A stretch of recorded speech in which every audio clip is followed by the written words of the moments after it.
evening and welcome back to Black Tips Game Lounge. My name is Black Tip and here we are on a beautiful Saturday evening getting ready to get it on here in a good old SnowRunner for another epic night of gaming. And of course tonight we have the big one that we are getting from Michigan to Alaska. So with that said, people, thank you for all your love and support. It is good to have you all here. It is good to have so many new subs on the board and a lot of people on TikTok as well, so thank you for that. So me and Helgi appreciate that very much. But with that said, good evening to you, Mill, and good evening to you, K9. It's good to see both of you here on the Game Lounge. So let's I'm gonna probably pull a truck out and see what we need to do. So let's pull this one out and let's see what is on. So we've got two missions left: timber at arm's reach and timber for the locals. I'll post up the code soon, man. Let's have a look. Lake Island, we need to go back there, and we've got 3 mediums and 2 longs, and then the rest are we doing here on long log land. The not so fun part is that, well, the long logs we actually have 2 options for this zone for delivery. And because most of them are up here, it means we will be going back to Black River to actually pick them up and then drag them out here. So we've got delivery at the Foster House, Norton's house, at the log station. Okay, so we can pick up medium logs at our log station, but long logs we can't bring in from here. I'm pretty sure we can bring in long logs from the other side, so we will have to go Lake Island. This is where we can get, look at this one, long logs. Thought we could get long logs from here somewhere. Yes, we can. Log station. So you can pick up long logs up at the log station. We're doing medium logs because you see there's my caterpillar. That's why it's here. Yeah, because we need to drive this way, drop that off, go the long way around, pick up fuel, come back down and do that, and then come back. We need 3 runs on this one, and then we need to switch out to get the P16 up here to get that all the way through here. So let's get the caterpillar activated, and then we can get on from there.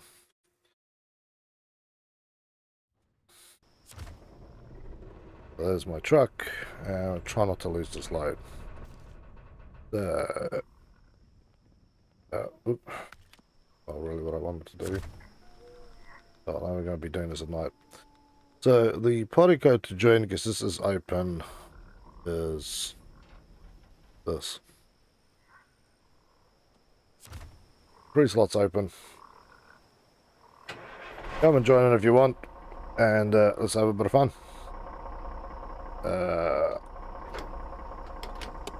Okay. Also, let's put this in there, put that on.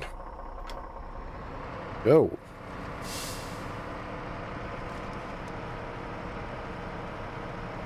Although you need to go to the co-op session option, then there'll be 4 more options.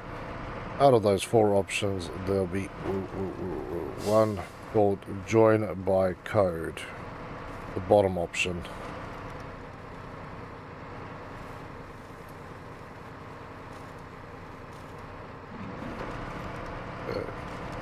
There we go.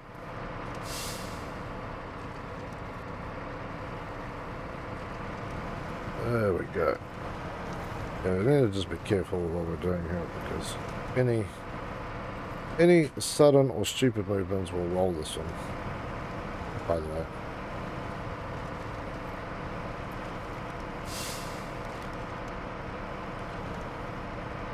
There we go. Whoop, whoop. Oh, there we go. Now we're screwed. Damn it. Strange enough, we didn't lose the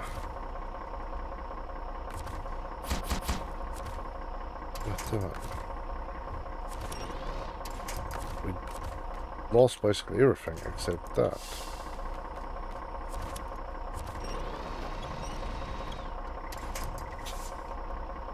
Okay, we'll just drive this normally because I have to get back to there. We're still relatively close, but yeah.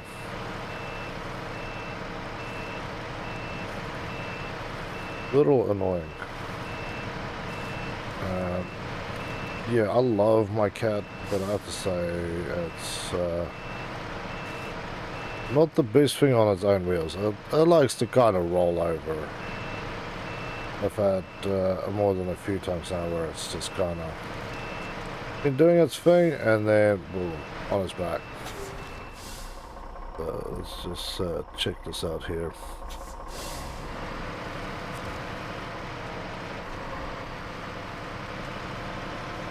Yeah. Rough riding the truck back.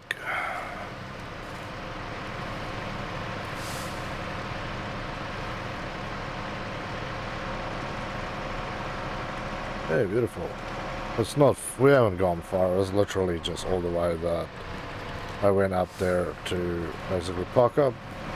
But I stopped.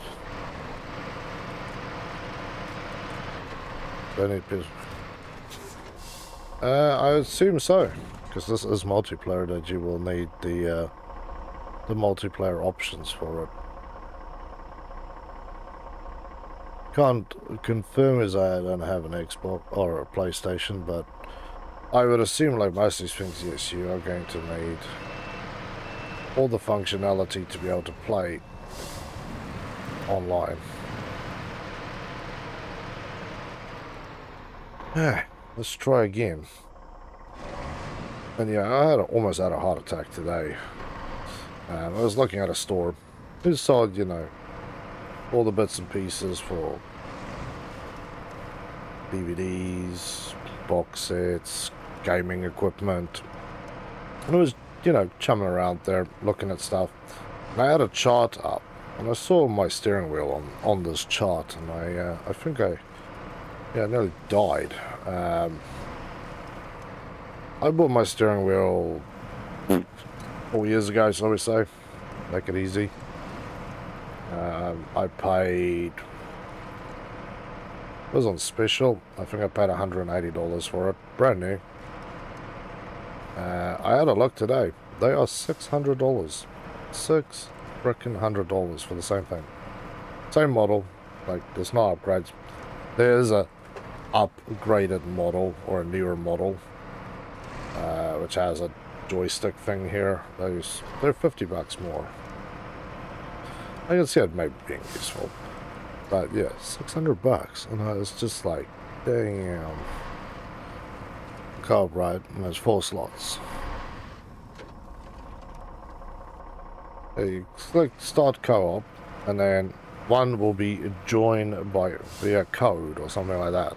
It's usually the bottom one.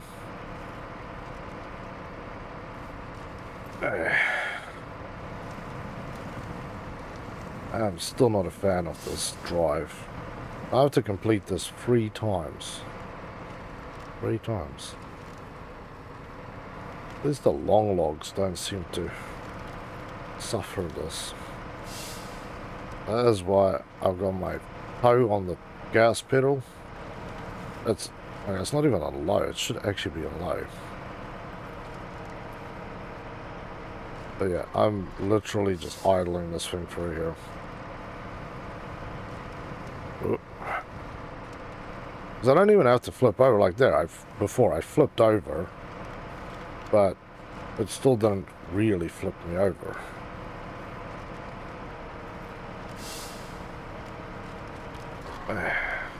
Gorgeous. We're through.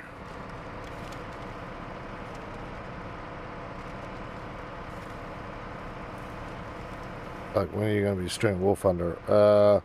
Next week sometime, man.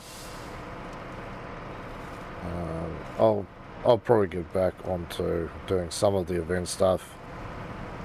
Try and get the low sat or whatever it is. But yeah, I just need to take it easy. I'm kind of burnt out on the game, and it's just irritating me to no end, so I'm playing this stuff, playing other stuff, and I've got, like I said, there's a massive project coming to the game lounge, and I am, I would say halfway through, but that'd be a lie. I am probably about a quarter of a way into this thing, and yeah, once it's ready, I'll be coming to the game lounge, and that will blow up massively. It's gonna be freaking awesome. I cannot wait to bring this thing out. I've been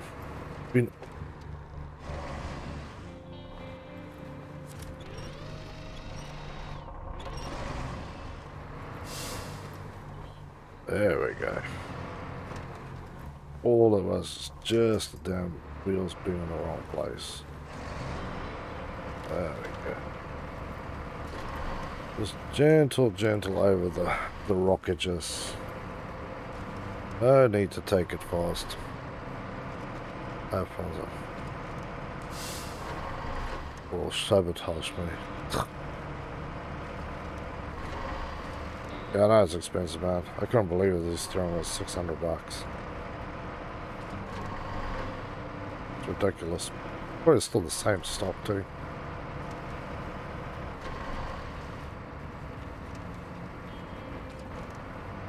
Yeah, up and over, up and over.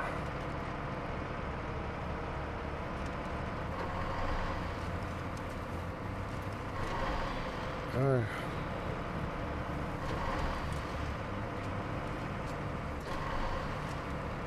Nope.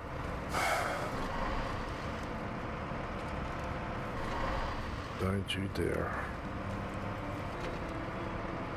Okay, let's just go all the way through. Those was for 1 month. Oh, sense. Okay, so yeah, we just have to literally follow the road. Okay. Good to just double check that you're not gonna end up rolling into a bad spot here, so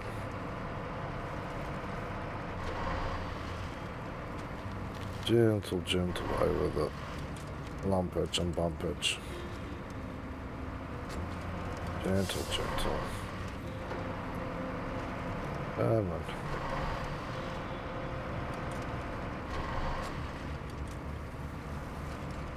Oh. Gentle now. Yeah, I'll go back. Like I said, I'll go the long way so that I can refuel. There is a semi. Ooh, jeez. There's a semi trailer full loaded with fuel that has my name on it on the other side that I've yanked out of its hiding hole. I don't have to keep driving in there, but that'll be good to go and do that. Yeah, slow and steady wins the race. Unload. Yeah, now we can put our foot down, do some speedy things. Yeah, there we go. Just been this. Fair enough. Right, that was a little dumb and not concentrating. Come on.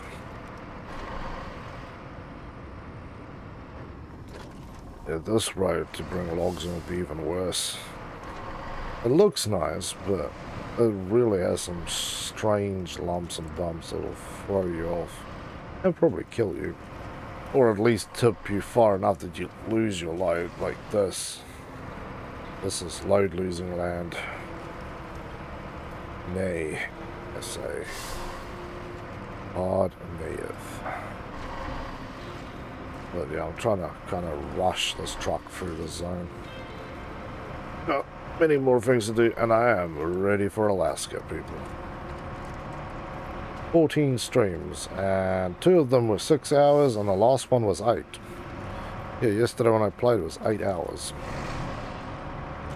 8 solid hours with help. I'm still not getting through this thing.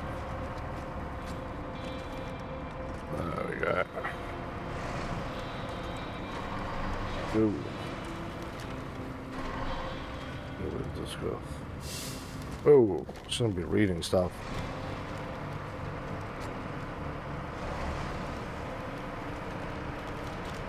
Yeah, there we go.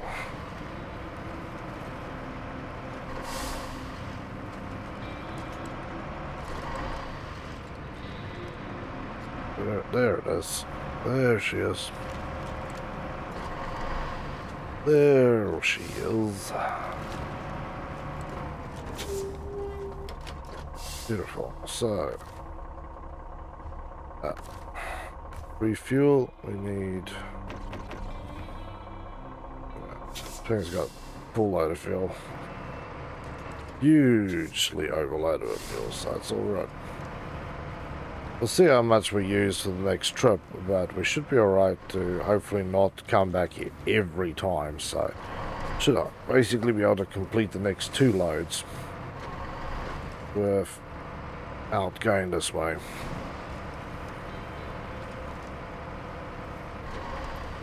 It's not a very far trip, as you can see. It's just a very dangerous journey. The road just doesn't want to stop being an ass and tipping you over. But that's now the second time I've actually tipped my truck and not actually had to recover the thing, which is much more interesting in its own right than anything else here. There we go.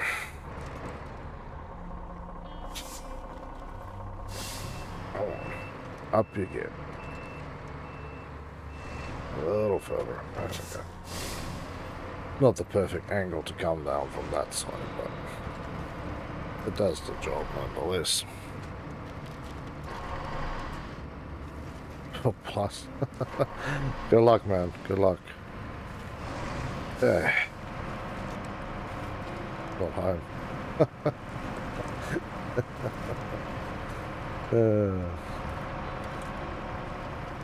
Oh yeah, there we go.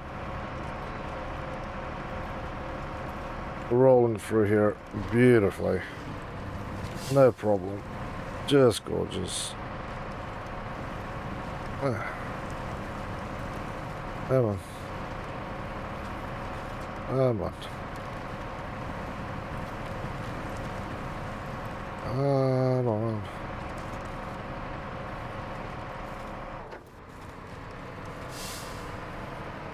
I don't want to make too much mess when I'm driving through here and actually screw up the whole road. I have to go through this freaking thing twice more. And then I have the other fun task of going to find my P16 with its long load trailer. I'm pretty sure I know where it is. I just don't want to know about it. It's still stuck in the quarry. Although, actually, it's not stuck in the quarry. I got it most of the way out of the quarry, but it is still in the quarry zone, and I need to still deal with a few unsavory turns and twists, and then drive the thing all the way out here. But I can actually just go around on that one as well, and then I will be up here where I need to be. Let's roll. Yeah, that fast 10 times. Nope.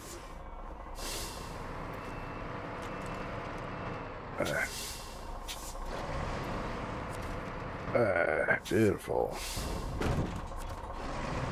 Another load of long log. Oh, sorry, medium log. And now the journey begins again. Picking the right angle. Hoping that your truck don't fall into a hole where it just leans over and dies. Because yeah, we have a truck already waiting in Alaska for us. I think it was the second DLC truck that you get from the 3 anniversary DLC. This is one of them. This cat. Oh. this Caterpillar. So yeah, it makes 2 trucks. The HX, I think I have picked up some stuff for it, but I'm high enough level that I will be able to upgrade it. And I'm also still thinking about buying another truck. The ANK, that's what I'm thinking. Ooh. Okay, I'm gonna climb this way. We'll fry that wheel a little bit so we don't drive into the tree. There we go. Beautiful. Oh, no. You need to calm all the way down, trucky. With this season past 8 today anyway. Fair enough. Whoa. Oh man. What a bad spot here.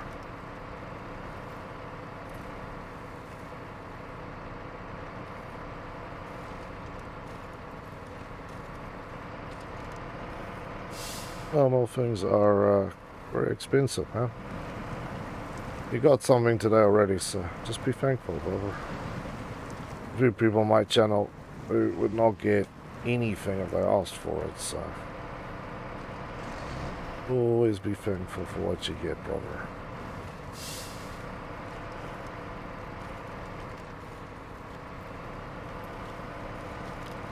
Okay.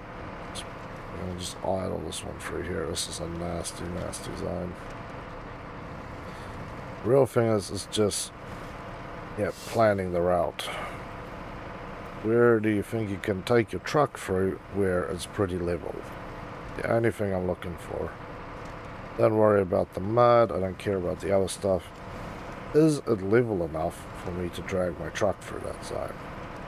If the answer is yes, we drag. If the answer is no, we cry.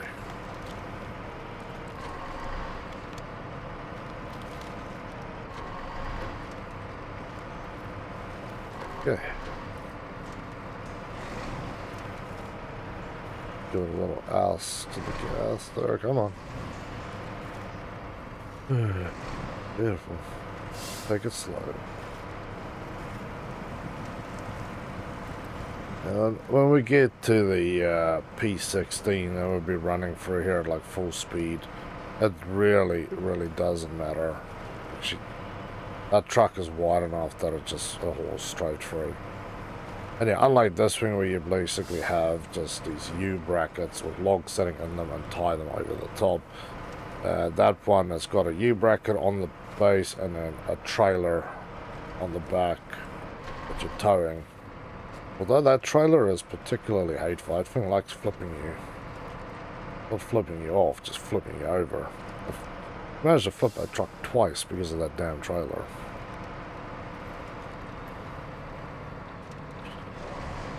There we go. We're up and over. Okay, that's a lot easier. But yeah, that one we should be able to actually just flat out drive it. It'll be a little faster than this is, just driving it up here. And then the fun part is we have to drive that truck back. You can recover the truck, but you can't recover your trailer, so I'm gonna have to drive the thing back. So I can take my trailer with me. I get to go and play in the mud for another half an hour to drive back, because we'll go pick up long logs at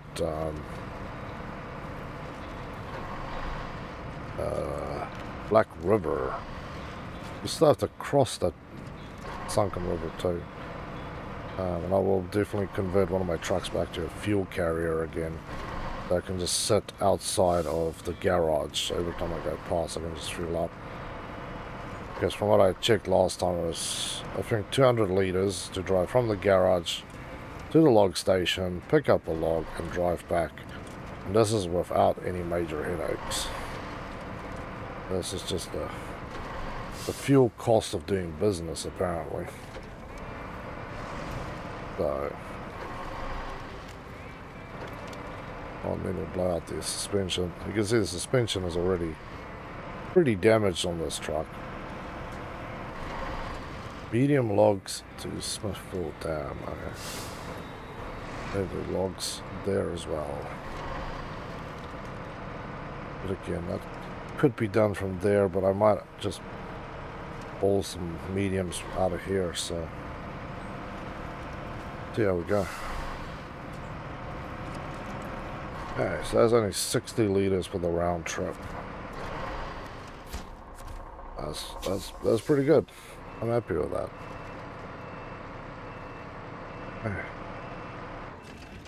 Oh, definitely had some in there. That's a figure. Just wait.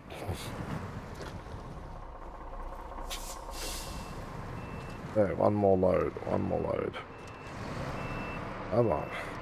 There we go. Let's help you a little bit there, my friend. Hey.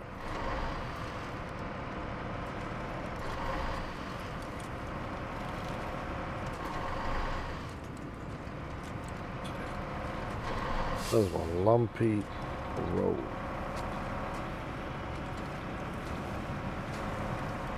There. Come on, buddy.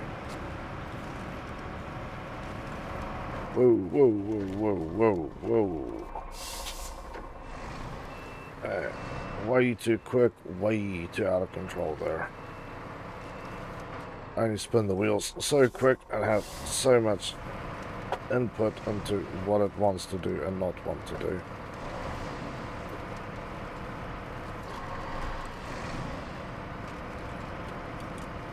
Okay, there we go.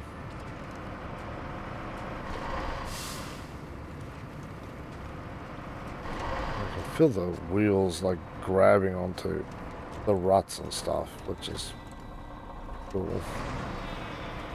It's a little further up, I think. But I still got a bit to get. Go.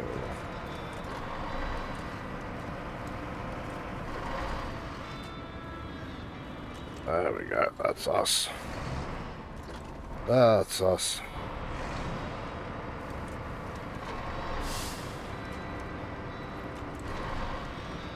There. Back through the mud for one more delivery, and then we'll come back here again, actually, although I'll go the long way so I can refuel, and then we'll carry that log to Bill's house in Smithsville down. Smithsville. Hey, where the hell am I? Ooh, wrong one. Took the wrong one. We get it on Monday. That's good. Of course it is, man.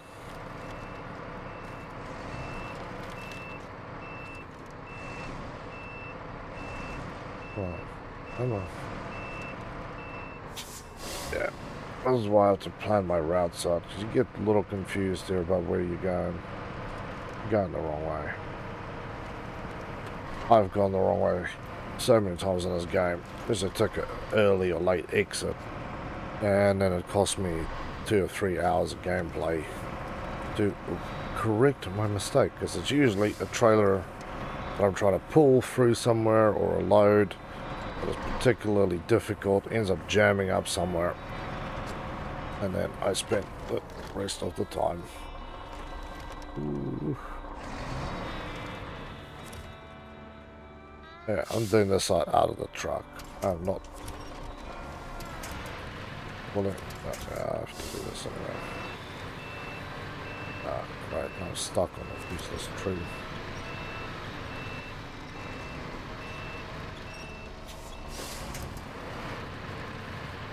Yep, you can't. Some trees you can drive out and over of, and other ones you just cannot.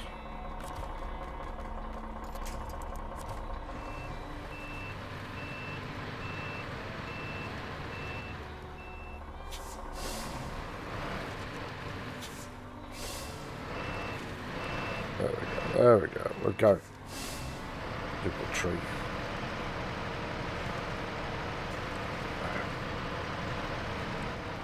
Yes. Yeah. Load myself. Fair enough.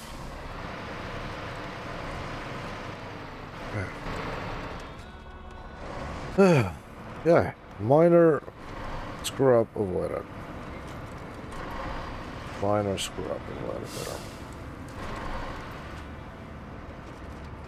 At this point forward, the road is pretty self-explanatory. Stick left and then right.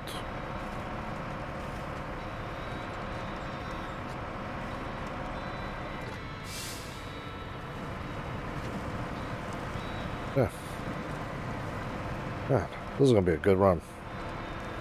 Get all the way through, you get to the end, and then start working on the last one. I can't remember what the last job is. That's right. As long as this one gets completed, then, you know, I'll be alright. That's all I'm worried about, is getting this job done. There we go. A little bit this way. A little bit this way.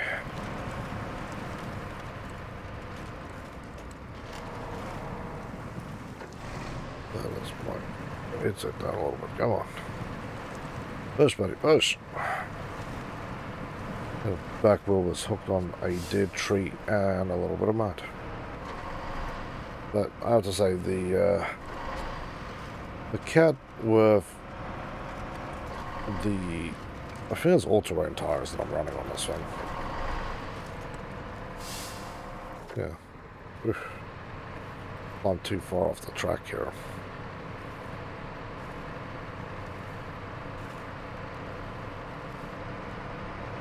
There we go.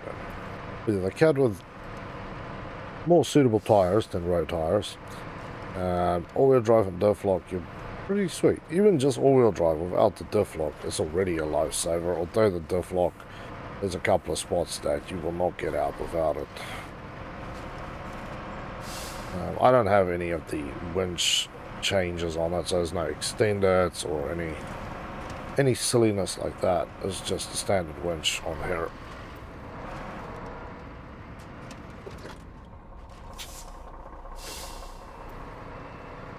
Come on.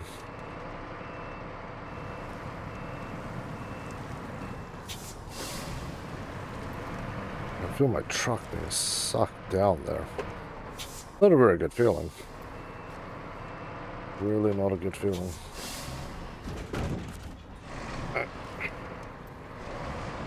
Let's get up. Back to slow-mo. There we go. Gentle, gentle over the ridges here. Mods I got used, trucks load. Full load. Fair enough. Ooh. Don't lose that load, buddy. Damn, some of these freaking lumps. This is focus. We did this twice before now, no problem. The last run was super smooth. Let's just have a repeat. All we want is repeat the last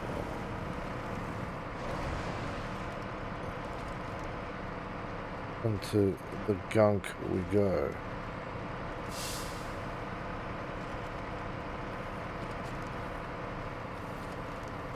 For a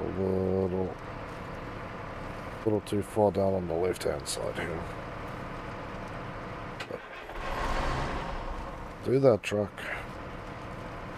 I'm trying to basically walk on left wheel on the right hand side of the track, right wheel off the track, and don't touch the tree. If I touch the trees, I'm gonna have trouble.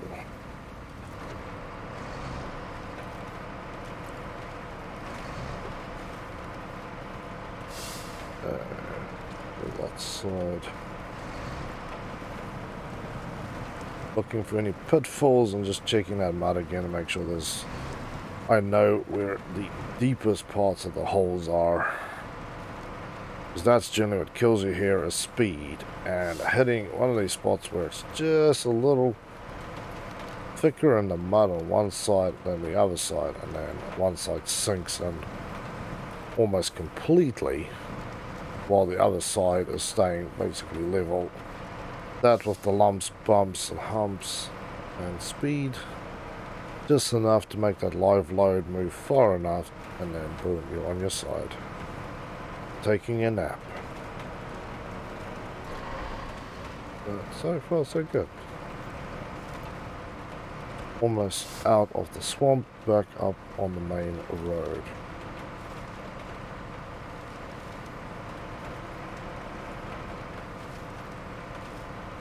Come on, birdie.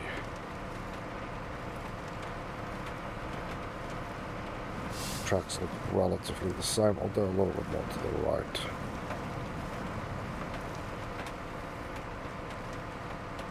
Yeah, can't say I really like all the creaking and stuff going on.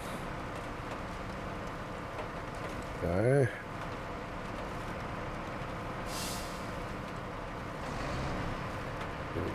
Give it all we got. Not trying to flip it, just trying to climb it. We're driving straight to that pole. Although we need to aim just basically a little to the right of it, but if we can climb it up here and the load doesn't shift.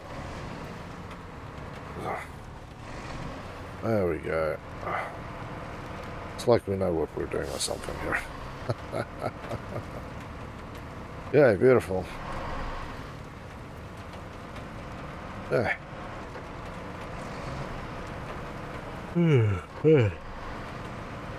Okay. Roll away. We'll screw it up though. Medium logs to foster.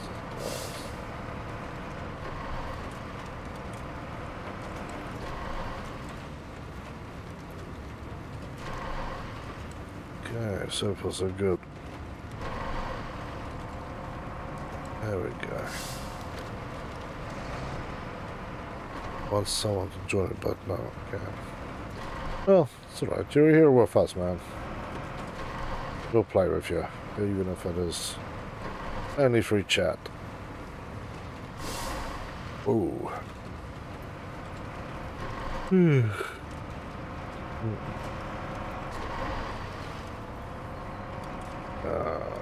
Let's go this way around.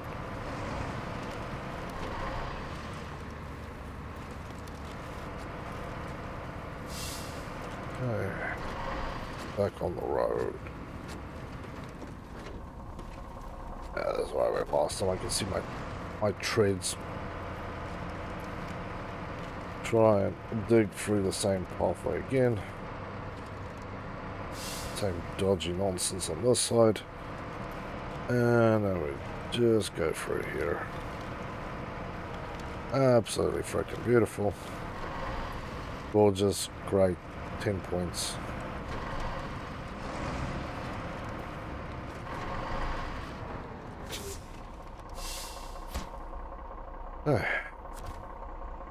So, now I have to go and do some stuff. Still river, timber, so we need medium logs to this one. So let's go to global map and go back to Smithfield for a moment. Foster's household is this one, and Bull's house is this one. Ew. There's a log station there. So I'm going to recover this truck because I don't need it out here anymore. Get it repaired because the poor thing needs a bit of a repair because it's busted up from our drive out. Go over, get it. Go down to that log yard and see what I can do there. Because there is a small chance that that log yard doesn't have medium logs. It says it has medium logs, but it's just lying to my ass. And I will either then have to drive the logs in from Lake Island, which is basically a no-go because it's too far, but it means that I have to bring my logs in from Black River, but that has its own pain because the Black River logs, this truck is not crossing the flooded river. The only thing that can go through there is the P16 at this stage. So it's going to be interesting. And again, not going through that means that I have to drive the roads, and I have to go a pretty damn long way around to catch what I need. I will if I have to, but because it's still better than driving from Island all the way out here. Because the road to do it is way more treacherous. If I had a trailer and it could be a one-off gig where I drive 2 loads from there to here, no problem. But because it's going to have to be individual loads, yeah, not happening. That is for freaking sure. This is not happening.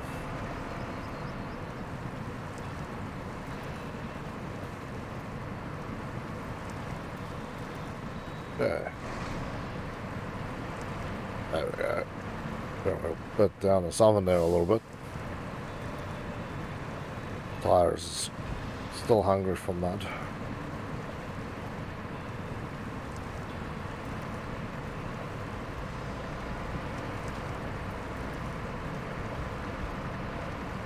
Come on. Drive from Muddy Island to Muddy Island. Then hopefully this one of the multiple tires is always biting down or something. There we go. Broke that tree stump there, so next time we come through here, in this session when we come through here, it won't be in my way.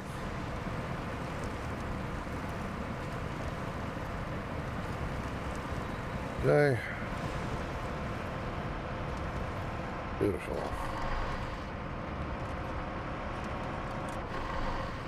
Out through the mud pit.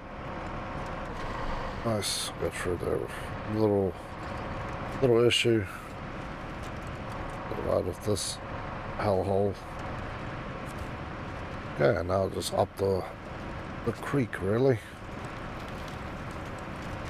Only problem here is the rocks.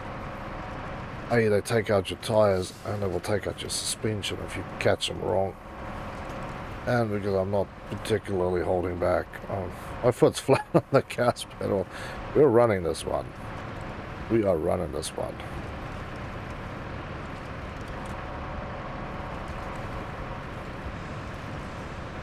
Yeah, this way. Come on. There we go. No. Woo, Nelly. Rough riding as beast all the way down. Okay. We'll just... This, we have a log camp on this one as well, so... this place is obviously way more of a mess than the other ones. But not by much. So, there we go. We can run medium logs from here. So, I don't even have to do the painful long thing. Now the real question is, do we take the skinny narrow path, which is the quickest route generally, or do we take the long painful path?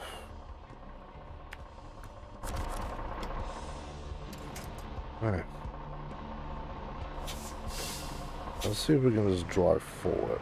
There's plenty of dead trees here, and I'm hoping that I can go through here and not pick up any stumpage. That is my general problem. I don't mind trees, I can drive around them. Some of them you can drive through them. My general gripe is stumps, because they catch you. They will park up under your truck and flip you. Ew, this is a little dodgy, isn't it?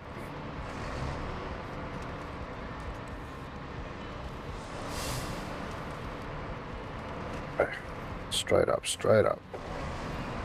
There we go.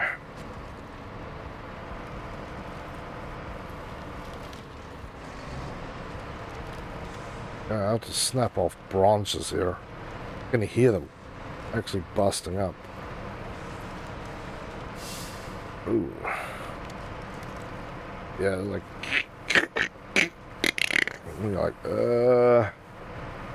I hope there's not a big one that grabs on.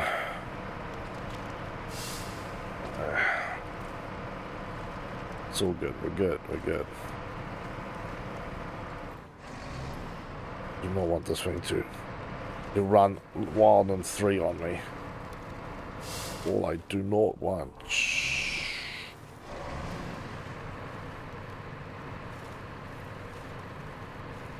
I think I'm stuck in the tree. Quiet. Fair enough.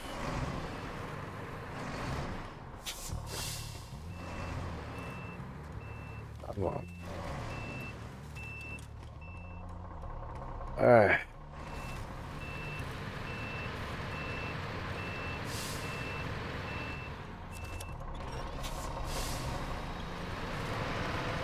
There we go.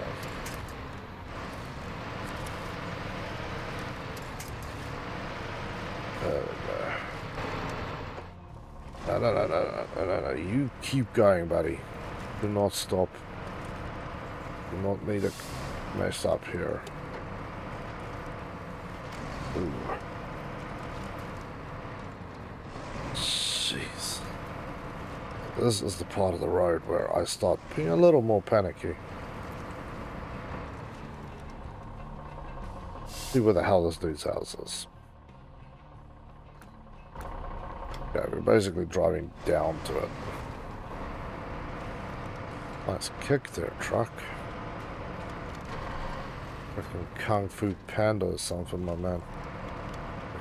Calm down your wild inner beast and just chill, man. Chill. I need this truck to be chill around the corners. I'm turning sharp right, my wheel is locked, and this road cambers off and multiple potholes to the left. That's literally the worst situation I could be in. No. We're gonna lose it here. I never lose it. Right at the end, cambered off too much. God damn. Let that camber off too far.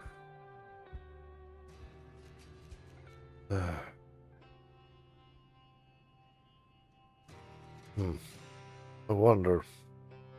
I don't Google this quickly. SnowRunner. What is this thing? Can you load? Oh. Here.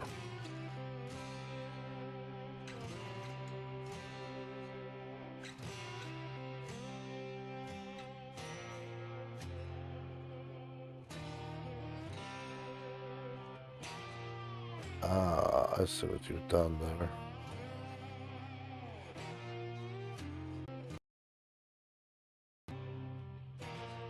A little weird. Yeah. I'm coming. The farms. Fair enough. Yeah, I was just thinking if there's another way for me to. That's the stock suspension on it. Damn it. Yeah.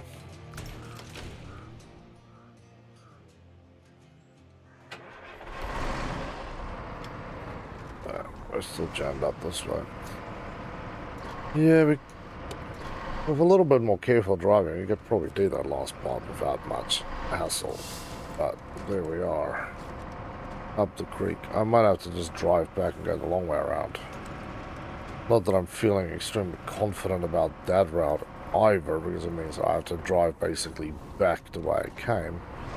That thing has equally many potholes. You obviously have a much wider road, so it's a lot easier.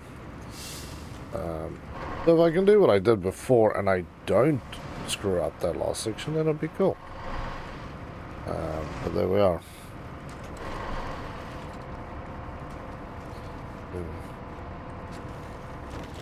Fair enough.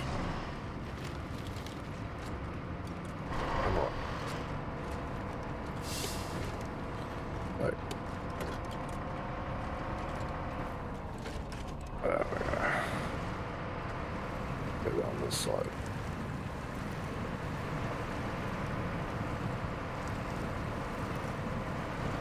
feel sorry for this poor farmer. He is not getting in and out of this place unless he has a hovercraft. Couldn't walk out of this stuff. Places here where I know if you stepped in that mud, you'd probably sink up to your knees and then you're screwed. You'd be swimming across the stuff, lay flat and just swim.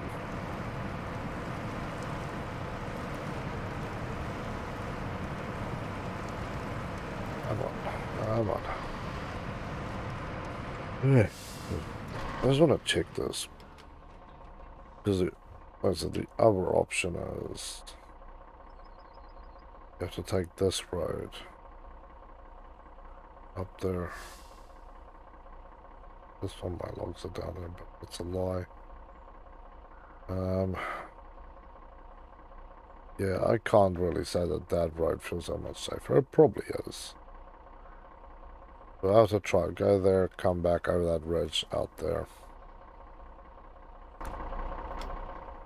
But for now, let's just get another load of mediums on the back, and then we go. Gone from the chat. It's not gone from the chat, it's probably just very far up the chat. The join code is this.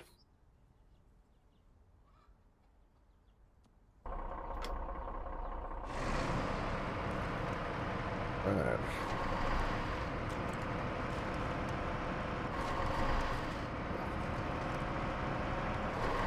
fair enough.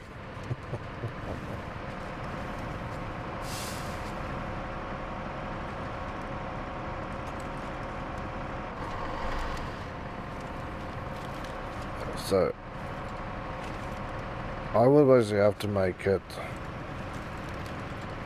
all the way back here.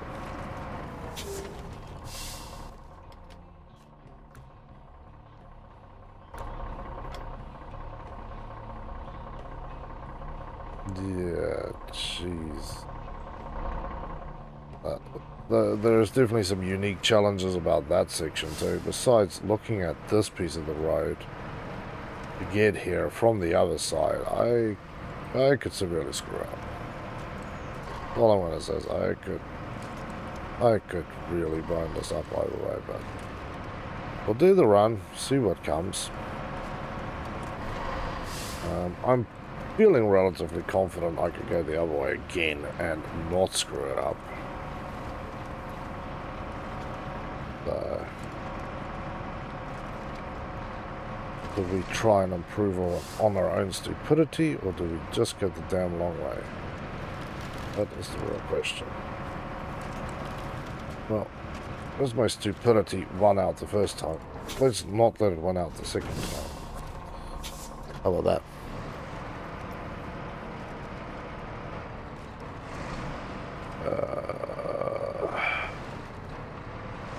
I don't like this either. Ooh. Let me get out of this mess.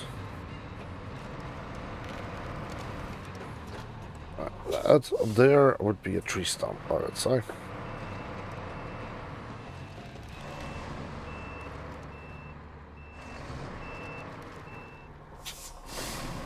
Okay. Go the long way.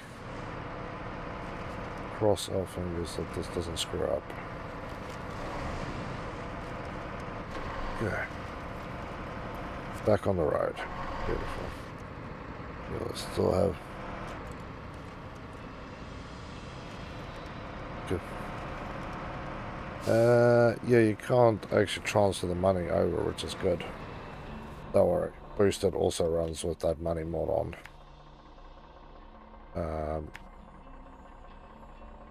I just want to play the game as is, man. This is really a training exercise, so when we come back later on after playing through the whole games, I will get the DLC packs and stuff over time. Then we're going to be playing this on hard mode, which means that, you know, no recoveries. We have to plan the most fuel efficient routes. We have to use the right trucks, and sometimes it means that you're going to have to use multiple trucks to complete one job. So I'm looking forward to that, but yeah, due to the sheer panic of one screw up or one busting up your truck could cost you the game or buying that upgrade that makes your life easier. It's a little bit more intense. I know Hard Gamer came to talk about it to us the other night because he is currently playing this game in a hard mode, and he's like, yeah, every moment you drive is just sheer panic and intensity with the hope that you don't bust up your truck because you can't pay for the repairs. You don't roll the thing because you definitely ain't got the money to do anything else. Oh, no, this thing is... I think it should be alright. Okay. But do it the little lazy way.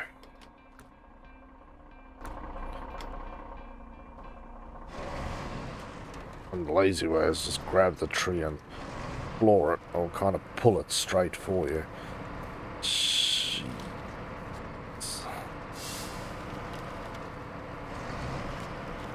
Not too much gas there. Okay, down into the muddy pool we walk. Oh. With maintaining. Fair enough.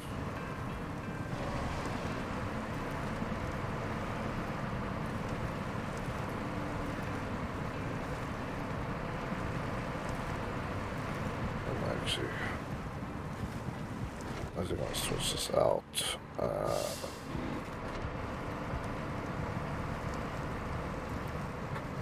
Wow. I feel this road is actually more intense than the other road. This is supposed to be a wider road, so you can't get your truck caught up on side stuff, but the points where I have to drive just does not feel what I would call safe. If I hit this rock, it's gonna flip me. If I don't hit it just right and then I fall off the edge, then this load is definitely going to be at night. If I go too far, man, this is more intense than the war games. The only thing this intense is basically hell let loose. And I'm not even playing this in hard mode where I actually have a financial whipping waiting for me if I screw this up. Because if I was playing this in hard mode and I rolled my truck, I'd not be recovering it. I would be bringing another vehicle out here to come and fix it. That's it. I'm doing this in this mode. I don't like this anymore.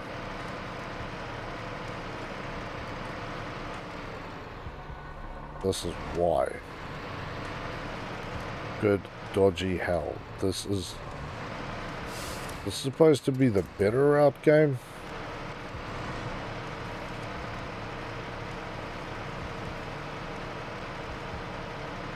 I suppose so, because the other one you still have to make it around the house. Oh. Get it off me. Damn.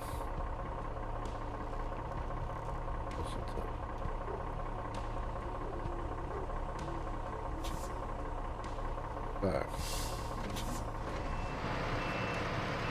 Where are you flipped? Here we are. You're down there.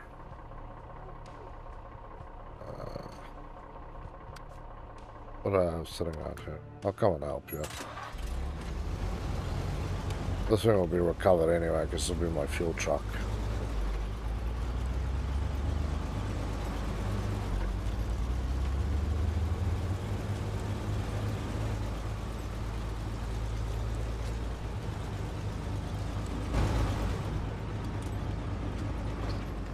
There we go.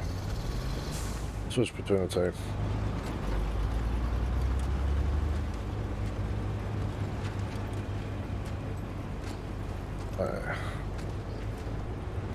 Yeah, this thing will just drive it like I stole it. If I screw it up and blow a tire, it's alright. Oh, went the wrong way. The far wrong way.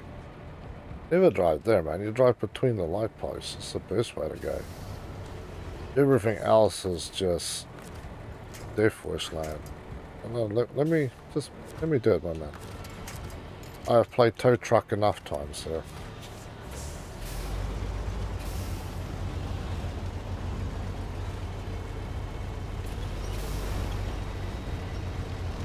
Keep going. There you go. Just keep driving. Ooh. You're gonna have to tow you out of this mess first.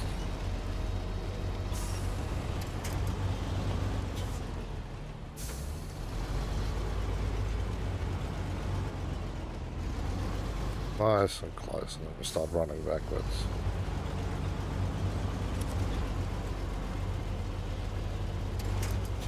Thanks for grabbing on the wrong side.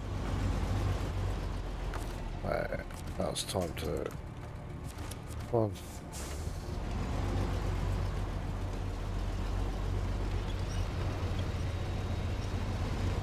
Come on. Come on. There you go. I'll just keep holding on to it. There you go. Easy done, man. Easy done. Let's recover this truck.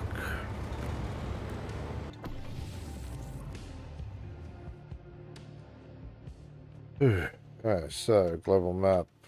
Westfield Dam. Caterpillar. Alright. Swim back. Pick another light. And then come through this harrowing nonsense again. Like it wasn't enough to make you die the first time from the extreme intense thing. There we go. There we go.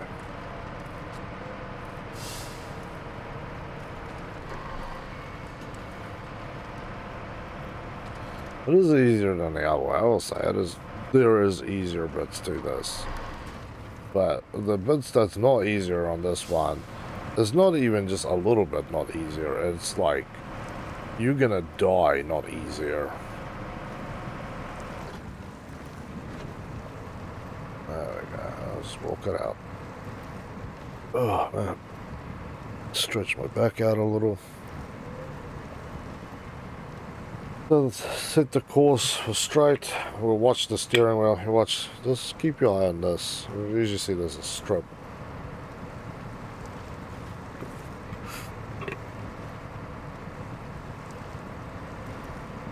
Hey.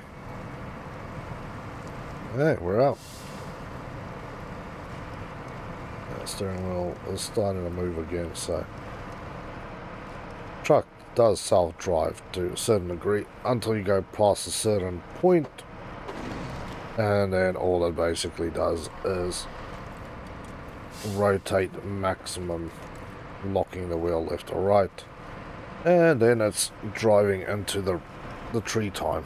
That's so fun.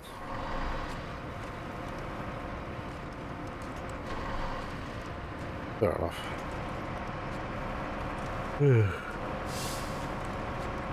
Yeah, I think I was still tired from yesterday's one. I wasn't really planning on making it an 8-hour stream. I was thinking like maybe 4 hours, maybe 5. 6 is where I was going to absolutely have to pull the pin. And yeah, it didn't really stop the pain train until we hit. Well, there's a nice trailer that I need to come and grab. Didn't stop with it till I hit about 7.5 hours. Finished at about 7 hours and 53 or 4 minutes, something like that. Kind of wild. Got a lot done. We got a lot done. I was actually pushing to get everything done, but yeah. Due to the way that things just are, you're just not gonna have that, right?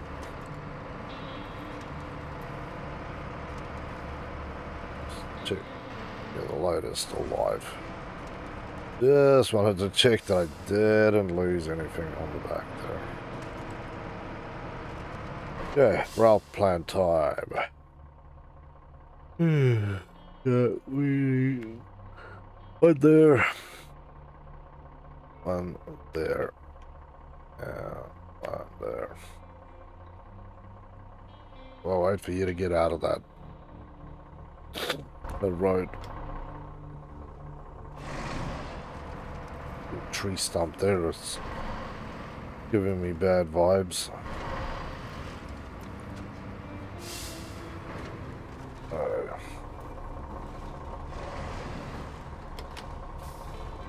My man, we got the A&K.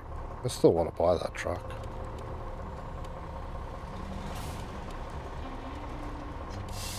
Hey. And it's through. Back we go.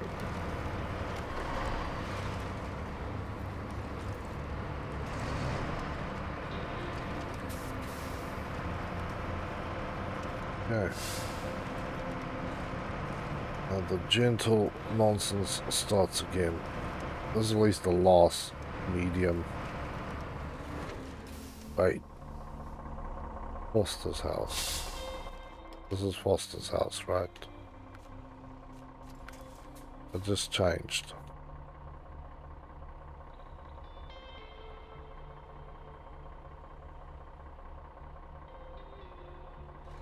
Bull's house. No, that doesn't say Bull's house anymore. Oh, I think I only needed one up there. Because I know I need to deliver medium logs to Foster's house, so I need to actually UE. Oh, gorgeous mess.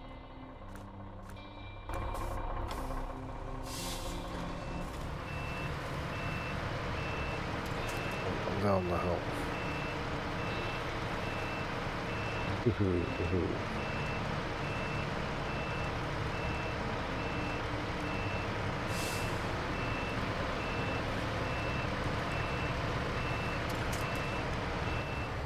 Alright. Go. 100 liters down, 160 to go. I could take the other road. My truck would get through that relatively fine, but we'll take the slightly wider road. You know, we don't need to be Rambo here. We're not in a rush. There's no timer on the screen ticking down, screaming at us at the top of its lungs that if we don't get there in the next 30 seconds, your console is going to blow up and rip your hands off with shrapnel. No. There's none of that. You be chill. You be chill in this game. It's not a game that you play for a minute. You play this for a day. You want to do a mission? Sit an hour and a half out. Don't pick the wrong route, because then you might as well add 3 hours just to the recovery effort on it. Okay, truck is basically picking its own route up here. Don't mind. Some games like screaming at you that there's something urgent going on. This game, no. Just slowly takes away your time. So we've done the other job, right? I still need to drive out there. Go finish off one of the long logs. Lake Island. And I should actually do Norton's house and then do that one. And what? It's already been over an hour. That's insane. Yeah, I'm going to try and complete this job and the other job tonight so we can head to Alaska and start driving around. Don't you have like all-wheel drive on that thing? The A&Ks, you should be able to put muddies on them. Stick a raised suspension on the vehicle and then stick mud tires on them.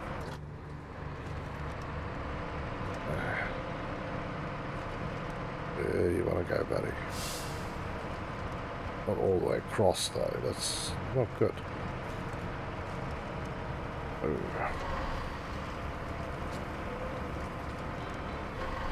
Yeah. That man still smell like damn kangaroo. We bought some fresh kangaroo today. Although the butcher looked at me weird. I think he assumed that everybody eats kangaroos. Nobody's eating it. They just buy it for their dogs. I'm like, screw off. This is like premium kangaroo, my man. What's wrong with you?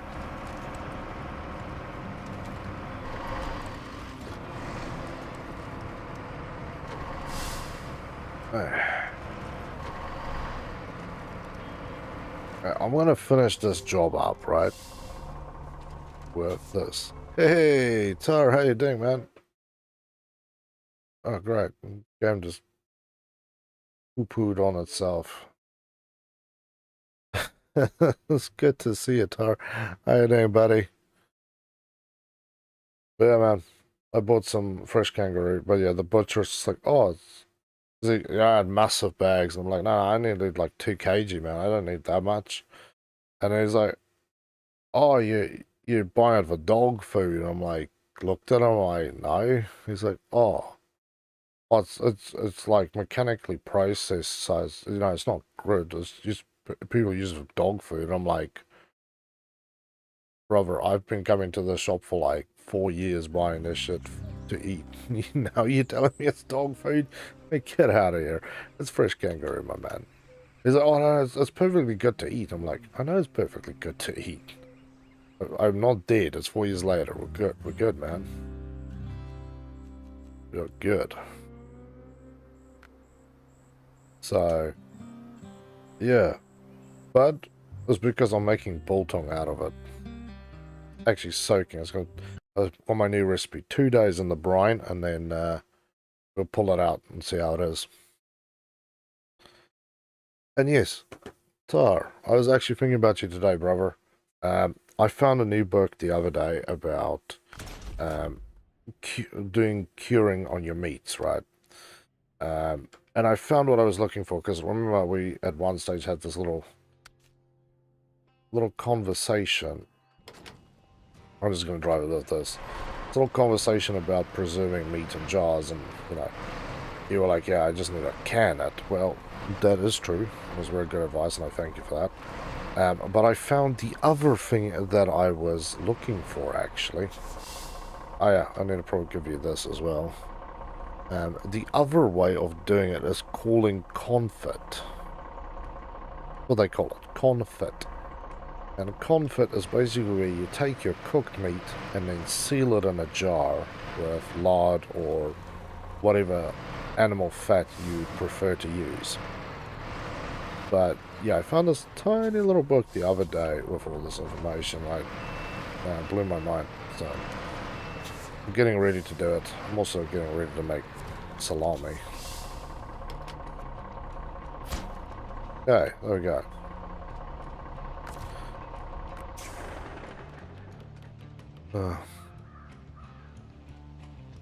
Take out on a deer. Do more. Nice, man.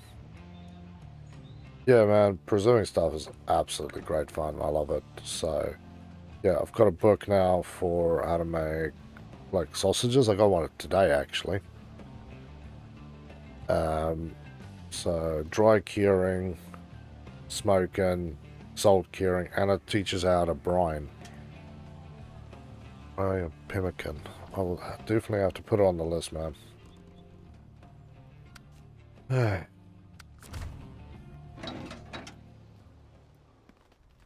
Yeah, this is the big boy truck with the big boy trailer, so let's take this bad boy out. Go back to the damn swamp. I have to go back to Lake Island. There's 2 long logs, so I have to go drag, which is what this truck's job is going to be. A long log hauler. Way good at that.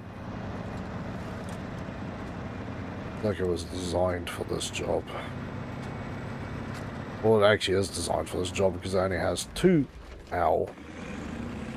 attachments that you can clip to this thing. One is the log front. Ow. Come on. Just walk it out, buddy. I might need a switch. I can't see what I'm doing here.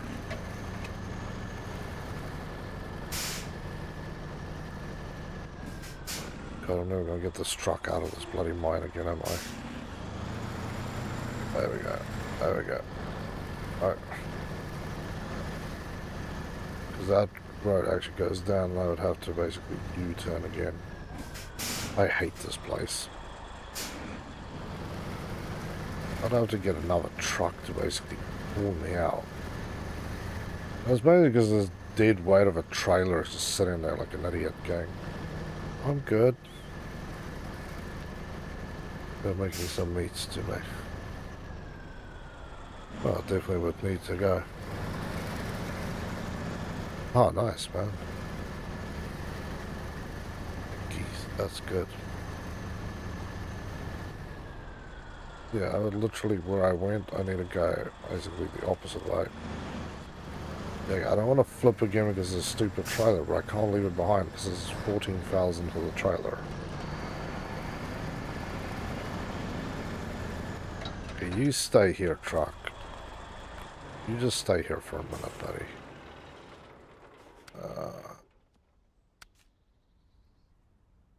That's your one. Let's go to garage entrance. Let's leave with this truck again. Yeah, let's go all the way.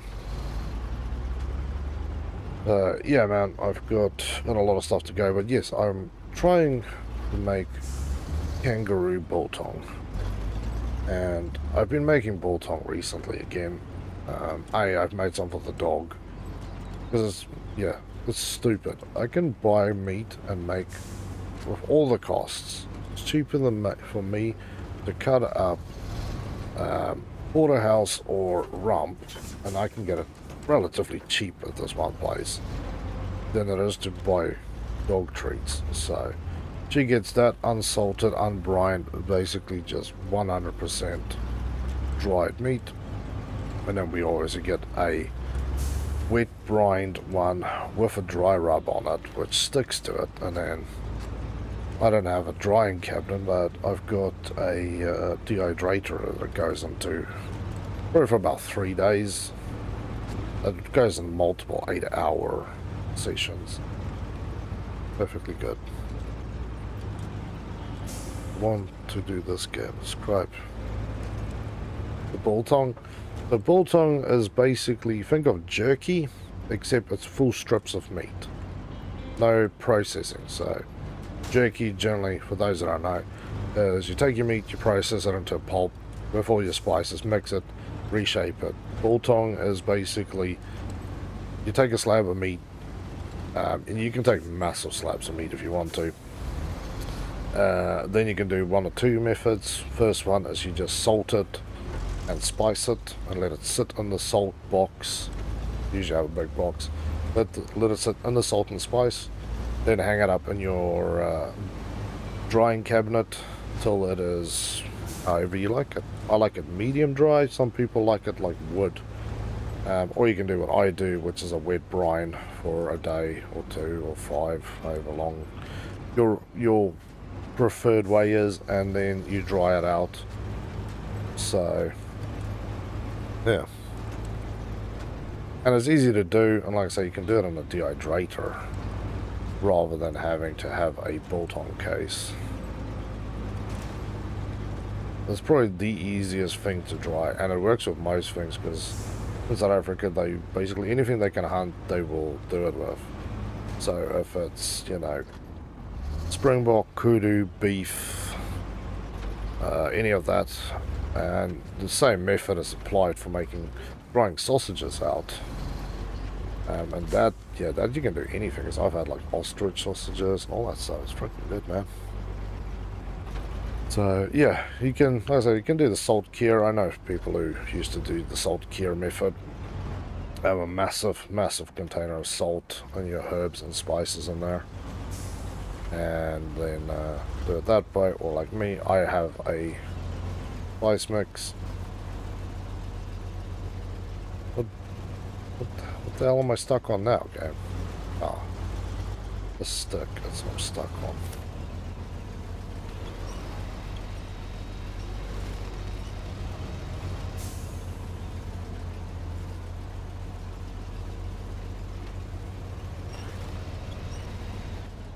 Yeah, I might have to change trucks.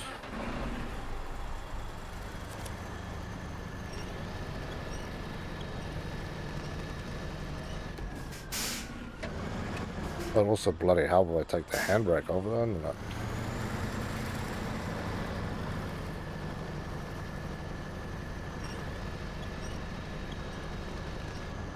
God, this thing is not gonna get up here. Damn it, man.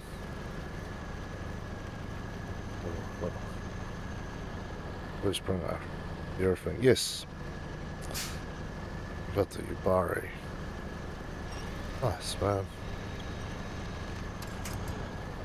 But yeah, the spring wheels look good, man. But yeah, you can make basically anything with it.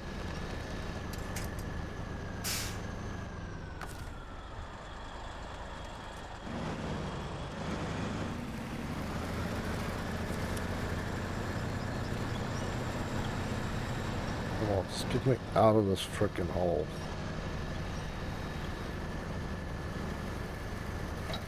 You know what? Attach the stupid trailer. I hate the thing anyway. Come back for your ass later. Unhook.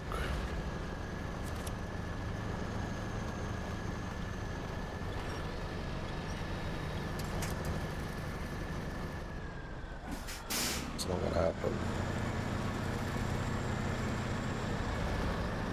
Yeah, I was gonna drive over the trailer a little bit. Try and get the stupid thing out of my way.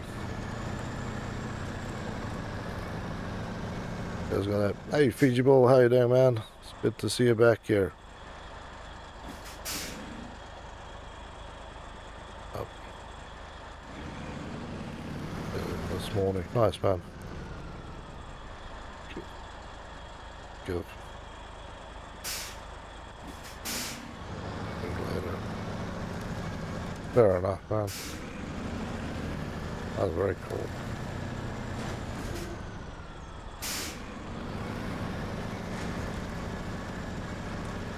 Yeah, I hate the fact that I had to drive this truck down here.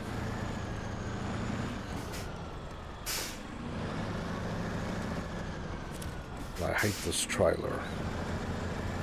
This is literally the worst trailer in the whole game. Not gonna attach the trailer.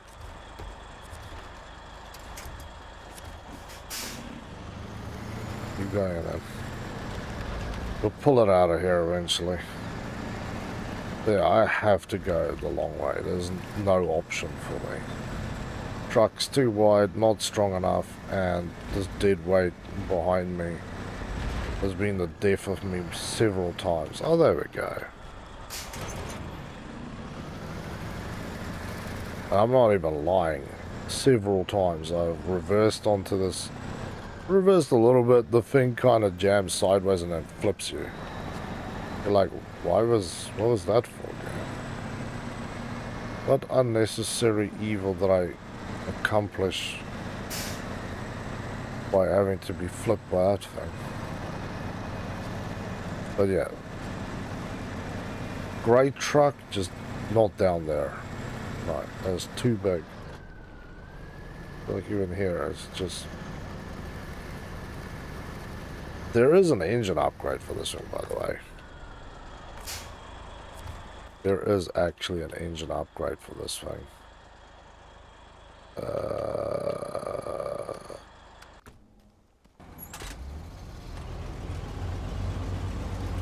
And yes, that is the way I got it in here. We get the long logs. So I'm driving back to Long Island, but for the one here from Norton's house, you probably have to go back to Black River, run over the that flooded river, or go the long way, just follow the highway.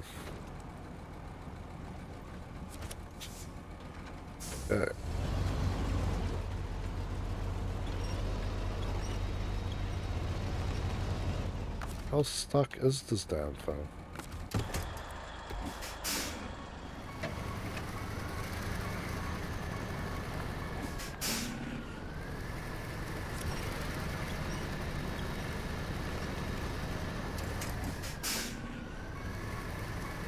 Oh, it's these forsaken rocks again.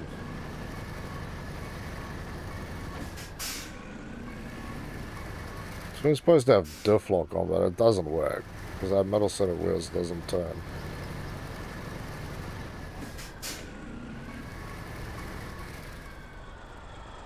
I hate this truck being stuck in here. Let's detach the thing, recover this truck, because I'm going to lose my mind otherwise. And we'll take the white West Star. And then we'll pull this trash trailer out of here. I can't actually hook up to the thing. You need... Well, actually, I should be able to hook up to the thing when I get out of here. But yeah. This game on PC? Yes, it's on PC, Xbox One, Xbox Series, PlayStation 4, and PlayStation 5. And you can cross-play. Called SnowRunner. It's the second game in the series. The first one being MudRunner, which I also have. Major differences between the two games, actually. Because the first one, MudRunner, is all based in Russia. And you basically get... I'm going to go this way anyway, so I can pick up my trailer down here. But yeah, it's basically different maps that you play on, and each map will then give you challenges. You can unlock towers and do all the normal stuff. And you basically do whatever it is, and then you go to the next one, and then you get to pick some of the vehicles that you may have unlocked in the process. When you get to this game, there is basically multiple zones that you can travel to. And like, I'm in Michigan, and Michigan has 4 map pieces. So it's this is the middle, this is the second one you actually get to travel to, which is Smithsville Dam. The one you start on is Black River, and then there's Island Lake, which we're going back to, and then Drummond Island. Then after this we go to Alaska, and that has 4 map pieces, and then we go to Russia, and then there's all the DLC map pieces. But I don't have any of the...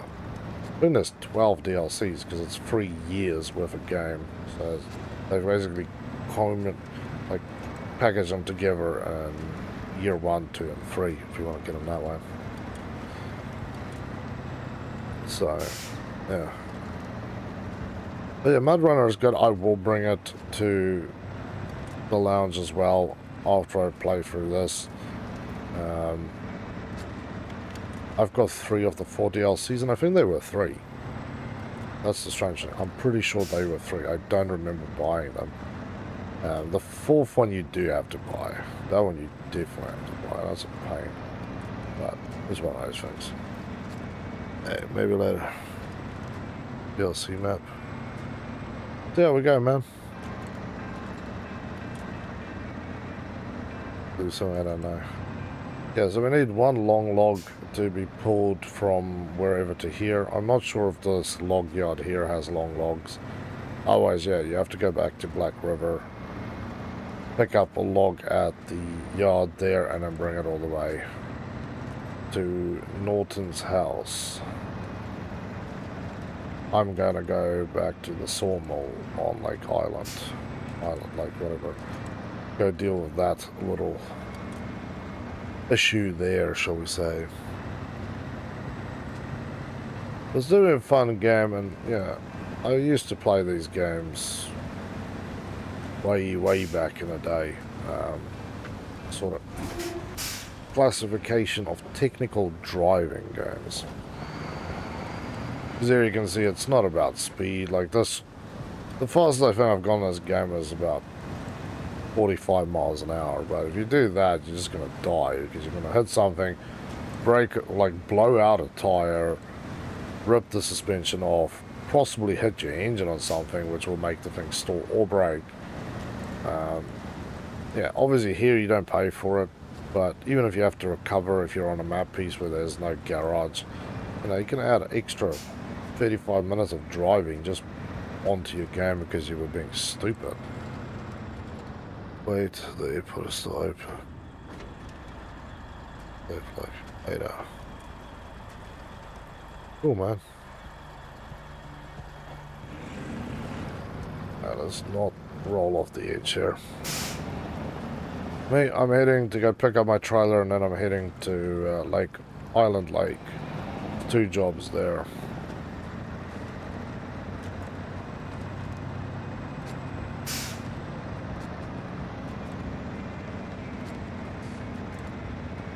Okay.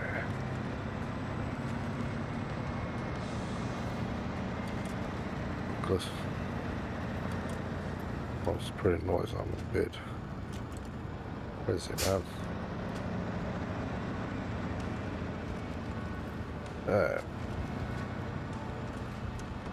Whoa, whoa, whoa, whoa, whoa, whoa, whoa, whoa. Ah! The fact that we did not flip that is a small miracle in its own right. I know this thing has a pretty wide footprint on the back, but I don't need to push my luck every day. Right. You sit there. Now I'm going to play with my controller for a little bit.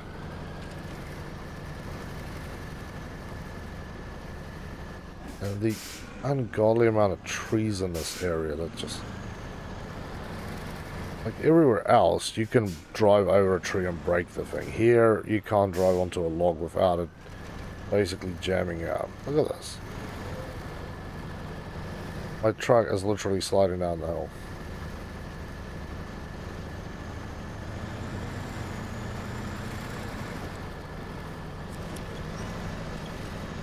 Keep yanking.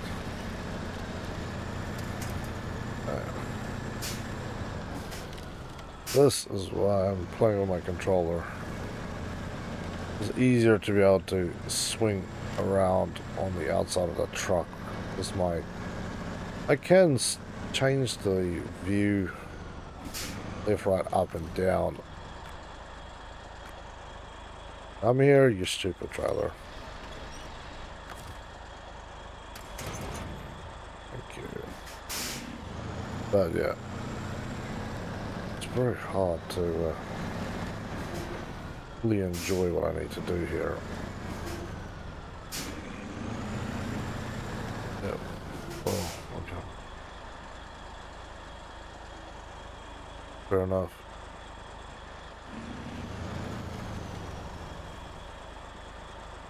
It was a lot of fun, man. Yeah. Now we're gonna go driving on the swamp again.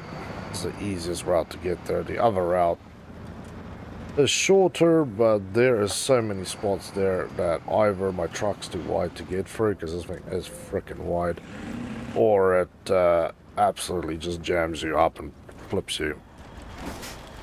There's a lot of spots there that just, it is weird. Come on. There we go.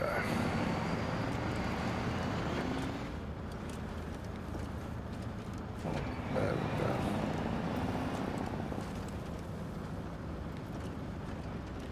go. Okay, now we're getting into the thick stuff down here. And I'll use the power lines as my guiding light here.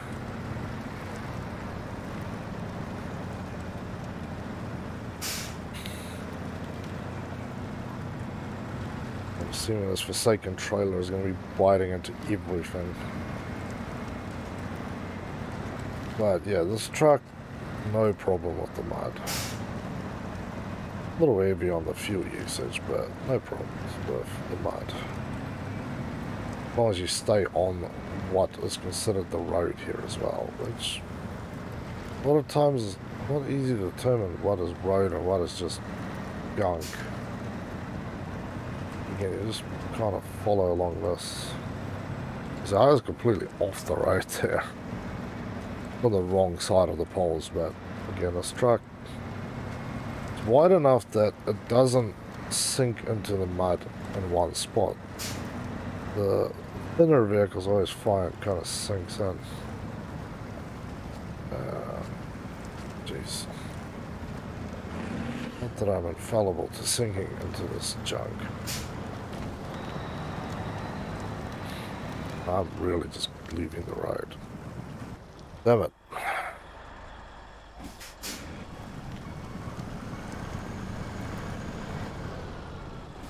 Yeah, lost concentration here of where I need to go. Yeah, folks, okay. All good, man. We'll be here, waiting, sniffing, drowning.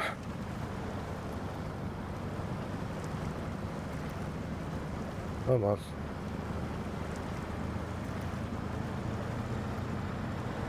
Come on.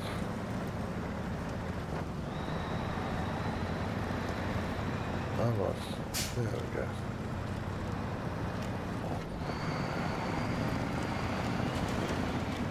Truck might be easier to drive through this junk, but you can easily kind of screw up here as well.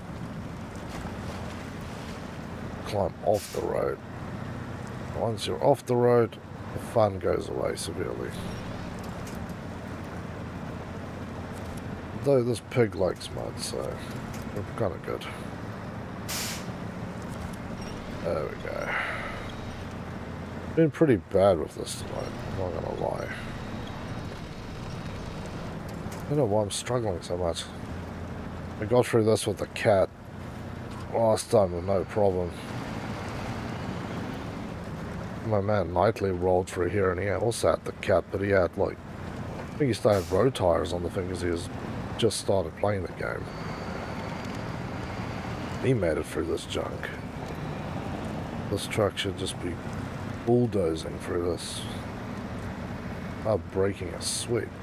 Which you can basically see. If I stay on what is considered road, it's pretty easy. There's always...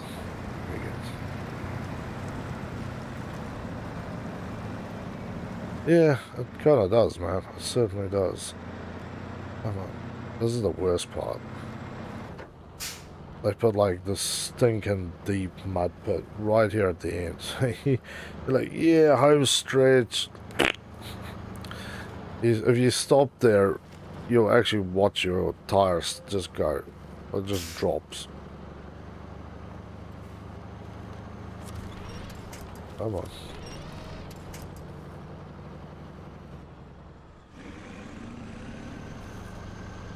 Let me guess, it's the frickin' trailer again. It's so chewed into the mud. Yeah, the mud here is so thick. Yeah, it can't get really in or out.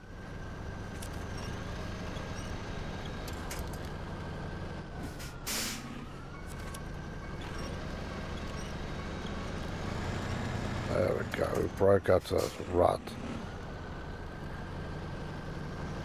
But what I'm going to do is basically get so far. The truck just falls in too deep here. That's the real problem, is it falls all the way in here.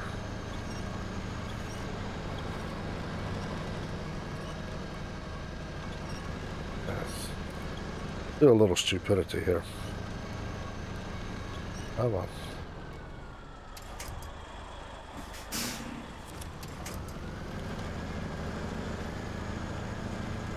There we go.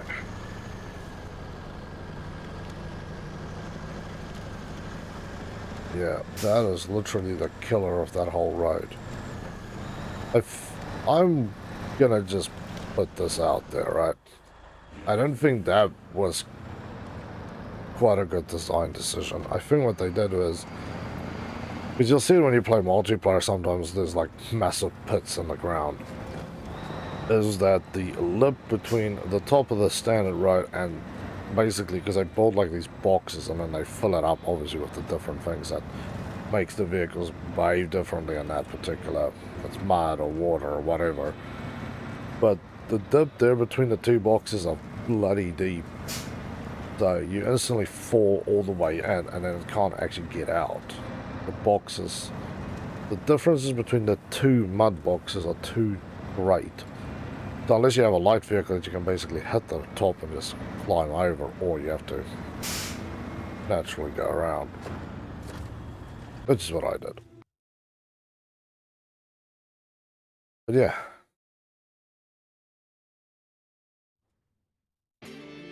Here we go.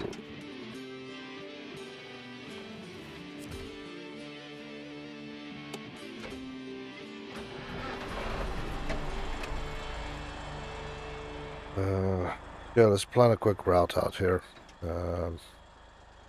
We take the first right, pick that up, and then log station.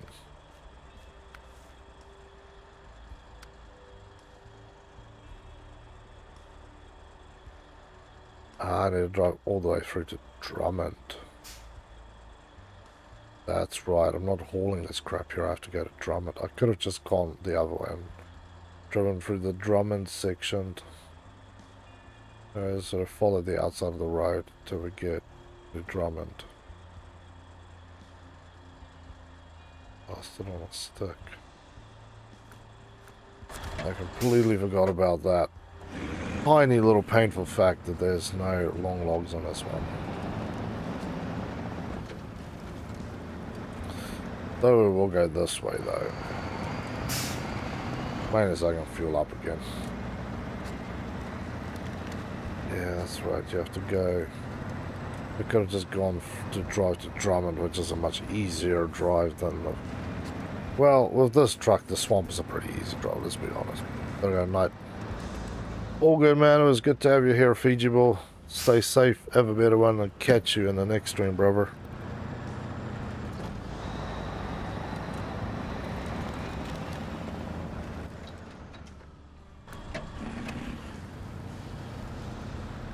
It will be day. Well, it looks like it's becoming day.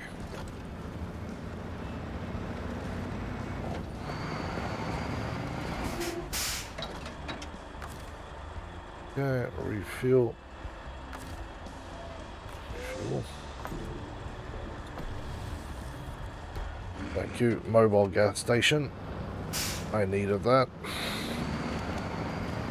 Okay, off to Drummond.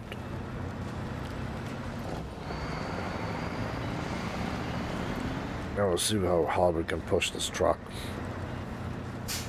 Yes. What I'm about to do, if I'm doing that back run, I could definitely blow up a few tires. But it's right, I've got the Chevy 1500 there with the long roof rack. Is it long roof rack or extended roof rack? I don't... either one. It's the big roof rack, anyway. And obviously loaded up the back of the tray as well. So... it weighs a little badly now, but it is still a fun vehicle to drive now, and it makes it a good rescue vehicle that can kind of get into places where you normally couldn't get into, so...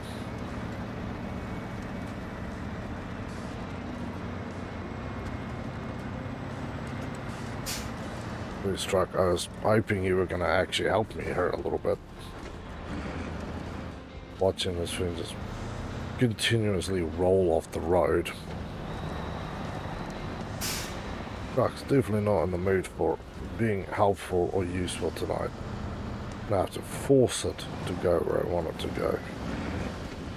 Normally you can kind of just let the truck, a lot of stuff, it will do what it needs to do at the right time. Here, ew. Dude climbs off the road pretty damn quickly.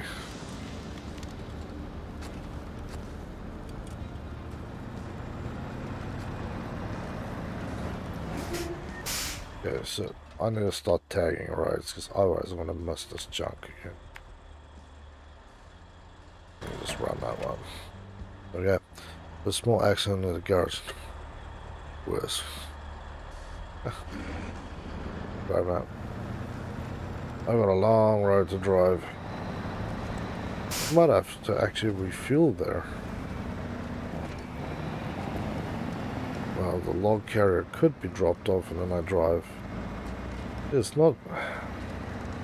I'm going to have a fuel system somewhere along there. All I can think of.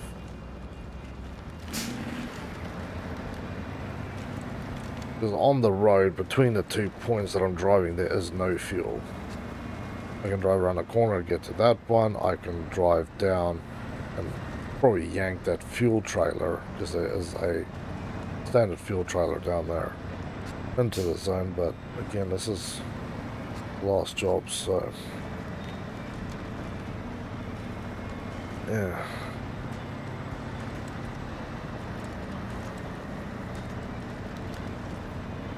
See how much fuel we burn by the time we get there.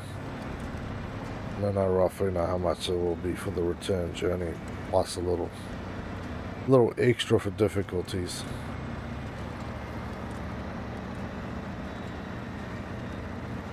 We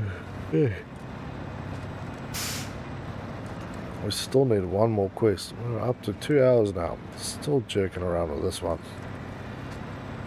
The last one is gonna... I think the last one is you need multiple stuff to multiple locations. That might be a job for the twin steer to come and take hold. Load the twin steer up with all the bits and pieces we need for each region and then take them out. But then we're done with the main jobs. There's still the challenges left, and those will be done whenever. Not now. Like I said, I think I'll leave the challenges all for a single stream. And knowing how long these things can take might be multiple streams. Drill site, no. We want to go straight ahead, my friend. Straight ahead.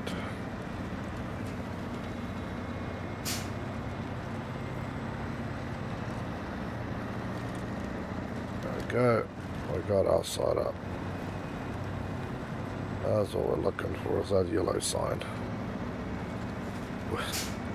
Comes up many times soon.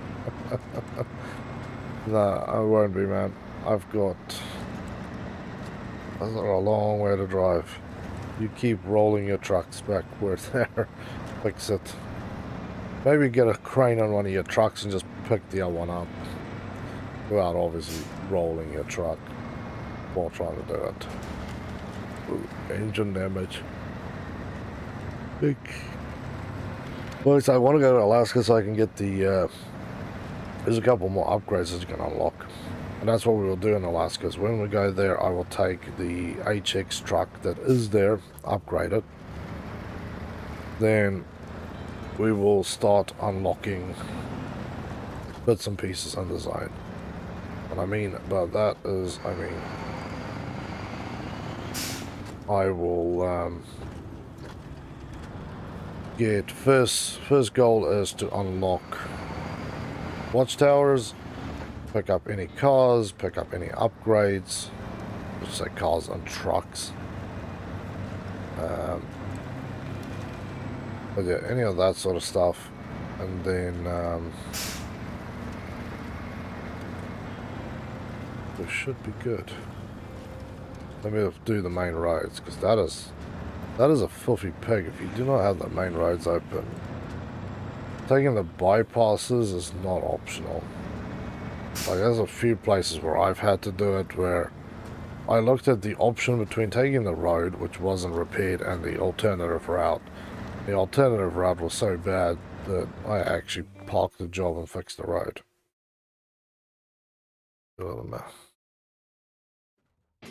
Have a look then. Mo had a little accident with a Drummond. So he's just making a 20 car pile up there. One trailer rolled. That looks like a twin steered there. Then there is this one I can't get an eyeball off that's done something else. Another massive fuel trailer on its side. And it looks like there's a truck taking a nap next to it.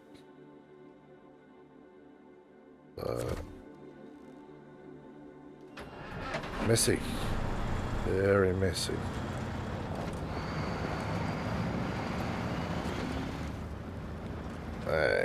Goodbye, trees.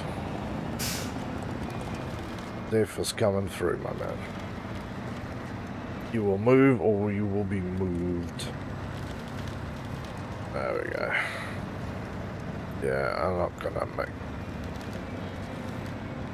Because we only used about 55 litres to get here, so that's fine. But from what I've been told, you can actually come and jack up logs here. Long logs.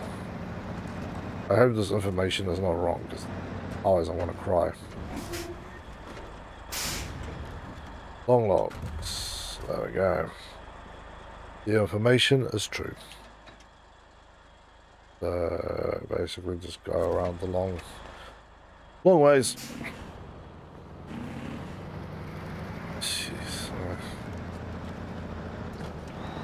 Say goodbye to steering again.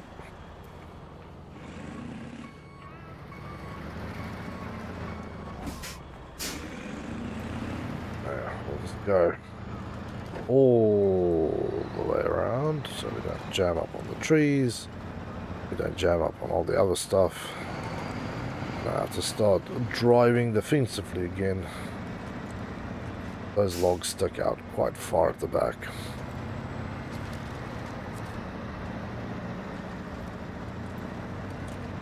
We're following the road back up, out.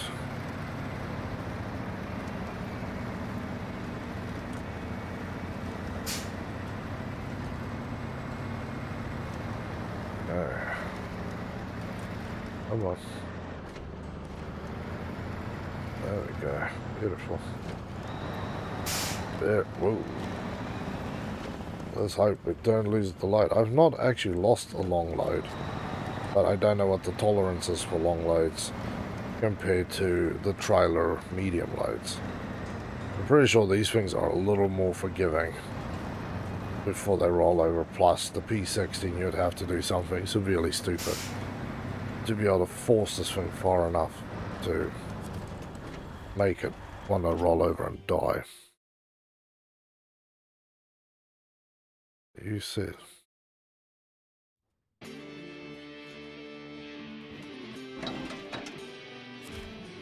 There. Here we go. Move tree. All the way back to the log yard. Should take about 50 litres, so we should have 100 and bit left. Because it can go around the long way and refuel there again.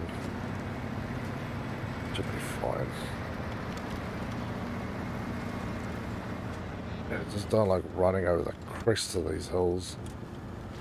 You come down the other side a little fast or a little loose. Goodbye tires. Or you hit the engine. Or long load, low clearance. Ooh, seesaw. Don't I just do this? I've done that before. You have to tow the thing off. That's not fun. Not fun making that slight mistake. You run it, then you can kind of do something. Come on. I'm very surprised with your truck.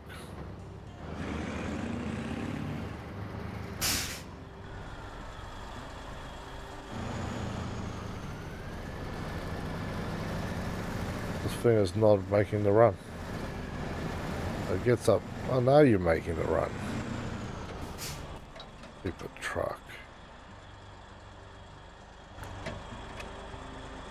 I swear sometimes when I'm playing it with my, like with the steering wheel that it doesn't read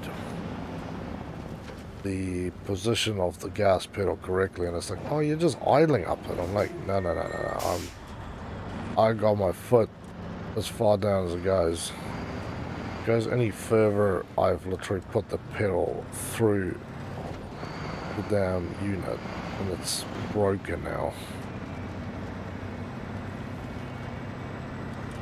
Yes, the game is broken, but hey, it's a fun game to play. Still very few technical driving games quite like it. And yeah, Mud Runner goes way back.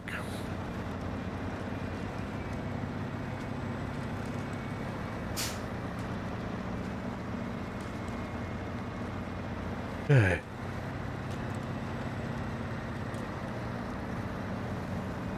I know we still need to leave this place and drive all the way back, basically, to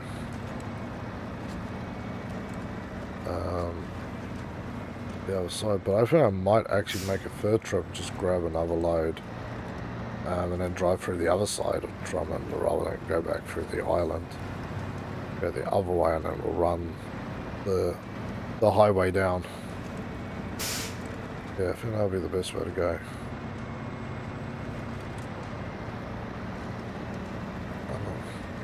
Roll this way. There we go. Good way. Hey, buddy, how you doing? So, what do you think?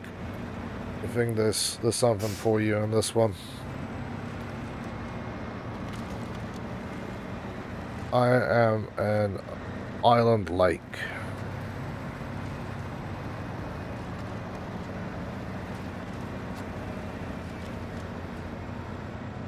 And I'm driving between that and Drummond.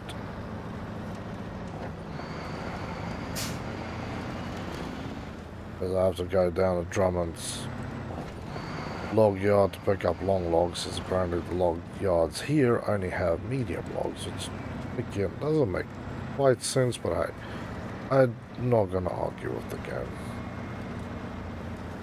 I'm happy enough to have some of these logical flaws, because it's trying to give me a challenge to haul stuff over multiple sections. To be honest, I'd be happy to, if I had to go to like Black River, pick up a part and drive it all the way out here. Just for the challenge of it. Fuel management, planning, and yeah, just seeing that you can drive a truck in a straight line for half an hour without absolutely devastating the thing and having to do repairs multiple times. That would be quite a good challenge, I say.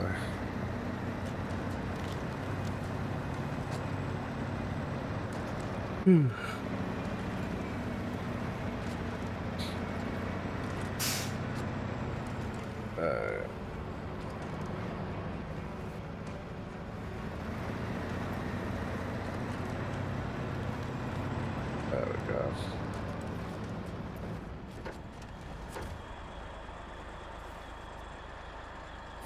Unload. Yeah. Cool. Yeah, man. That is true. That American truck driver looks pretty cool, and I think there's a new one just about to drop for it. I'm thinking about that one. I'm not gonna lie to you.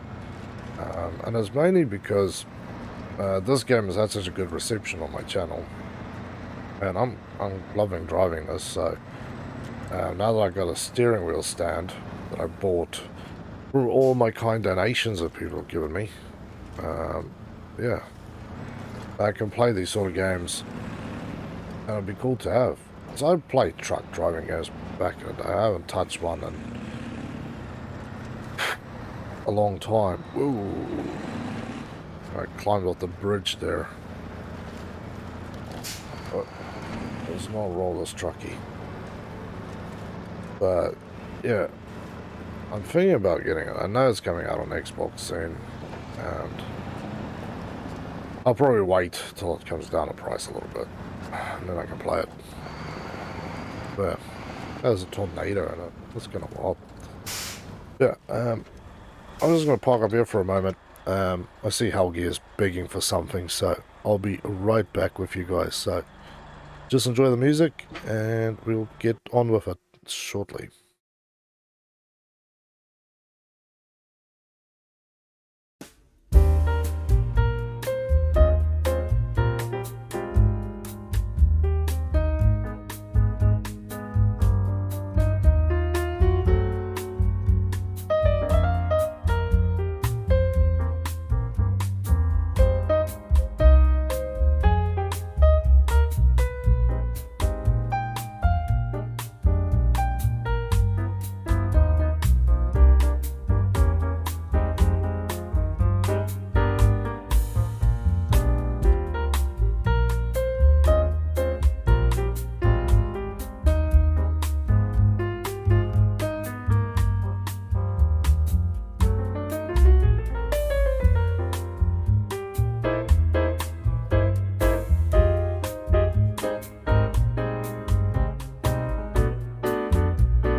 Hey, I'm back with you guys. Sorry about that.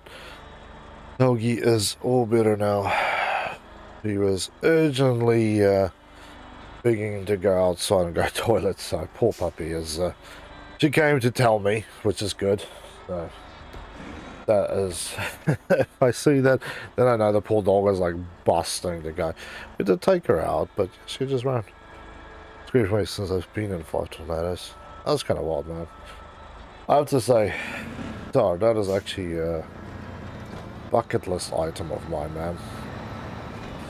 One day go to America and join one of those tornado hunting tours. I love to see it.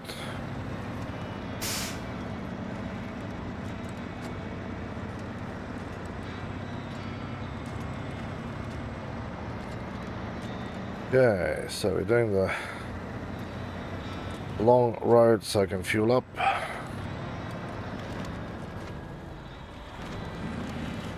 We're good still.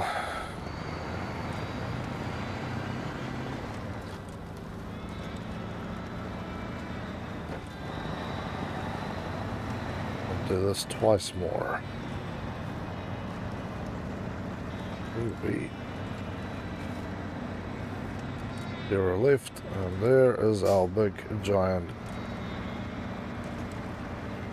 mobile gas station.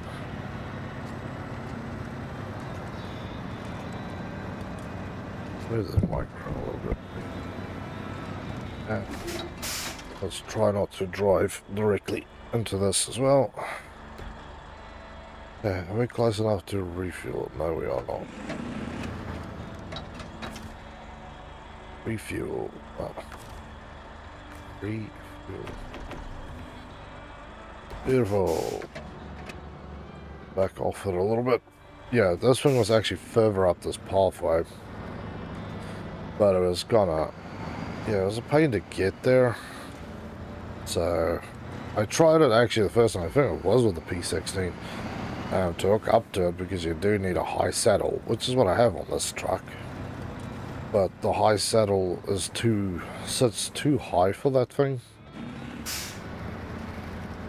Because this truck is quite lifted. It is a massive vehicle.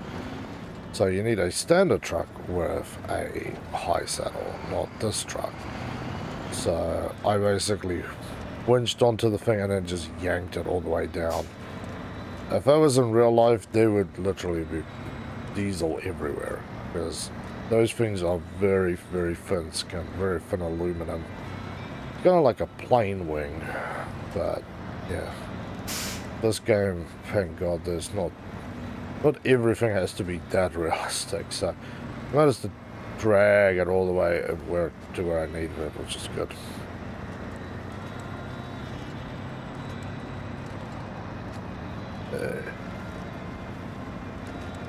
Indeed, man. So, but yeah, I'm thinking of doing some more trucking games, more of this sort of stuff. Although, like, this is what, stream 14, and yeah, the first two streams are 6 hours. The last stream was 8 hours. Everything in between has been between 2 and 4 hours, and I actually played a lot off behind the scenes with boosted and stuff. And I didn't know it at that stage, but now I do. If you play on somebody else's game and you haven't completed the thing, and they then complete said mission, and it completes it on your save as well. So when you load back the single player, the job's done. So there was probably about, I would say, maybe 6 to 8 hours of stuff that was lost that way as well. Plus all the help that I've had from people. Well, I suppose it makes up for all the times I've made really bad decisions to try and tow certain vehicles through areas because I completely screwed up. Usually missed a turn off and then it turned into chaos. So, yeah. But yeah, it would be cool to get a proper trucking game on here. No, these sort of things are fun, but yes, there are still somewhere between 12 and 15 DLCs for this game that I need to get. So even if that is,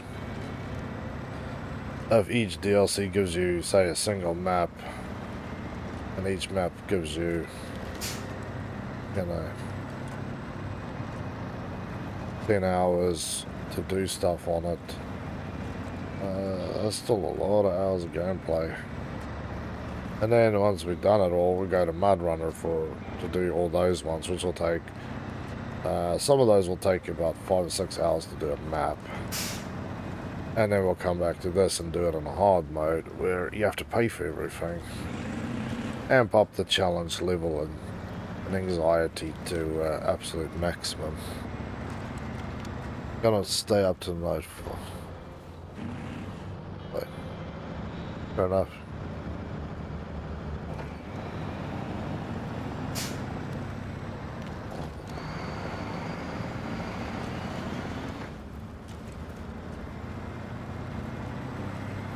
But yeah, I want to go.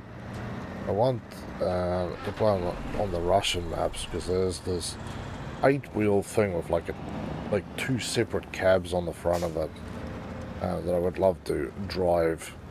And it's mainly because I watched, for those people who may know it, you can find it on YouTube, a program called Deadliest Roads.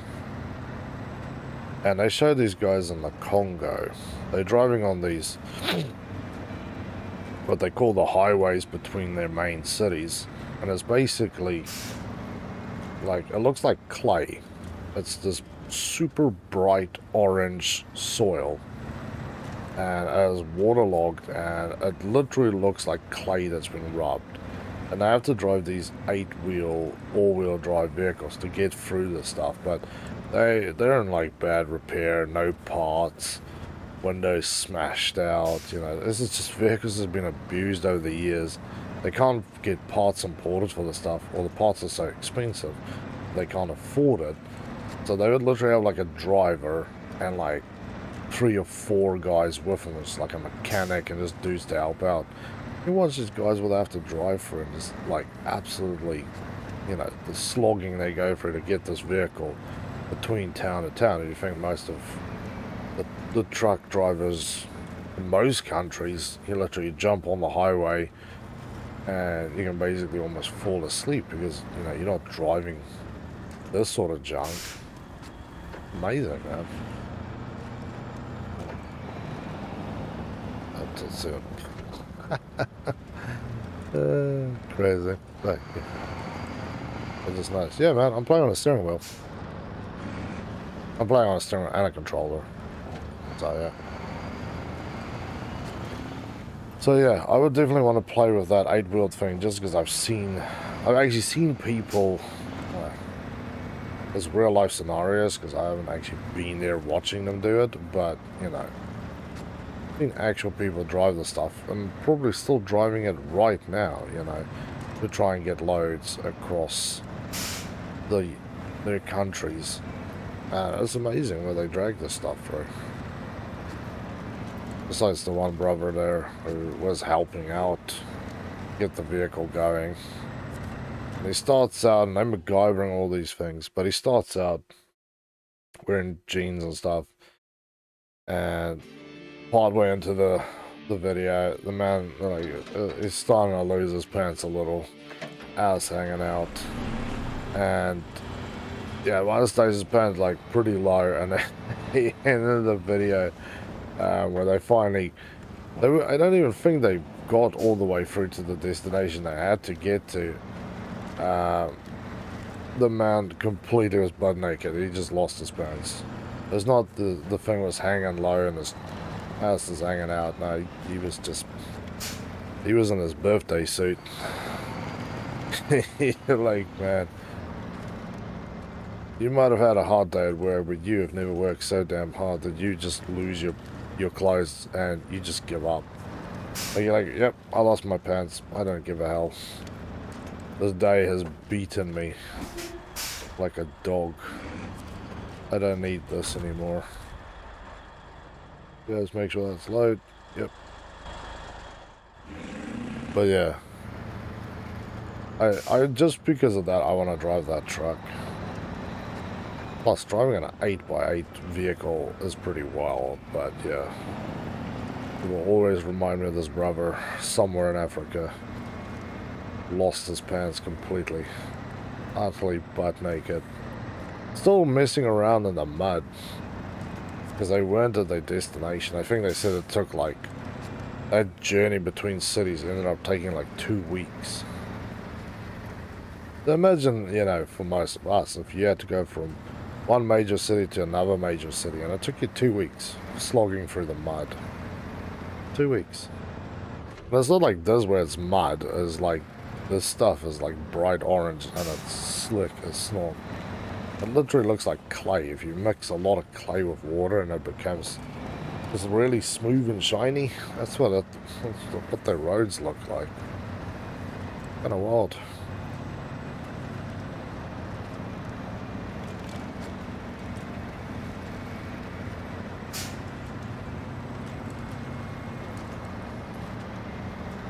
Okay. Back through. Phew. Oh, I'm stuck. Yeah. You look after yourself, man. I'll be alright. That's why I brought the P60. I could have done it with basically any other truck, because most of my trucks, if not all of my trucks, can actually be converted to have the log trailer front attached to the body, and then you just haul the trailer behind it. So I think everything besides the twin steer, because the twin steer can't actually hook up trailers. It has no attachment point at the back, so there's no hitch. And you can't modify the body on it. All the other ones you can modify the body, so... Okay, come on, trucky. Full speed ahead. Pedal to the metal. Up we go.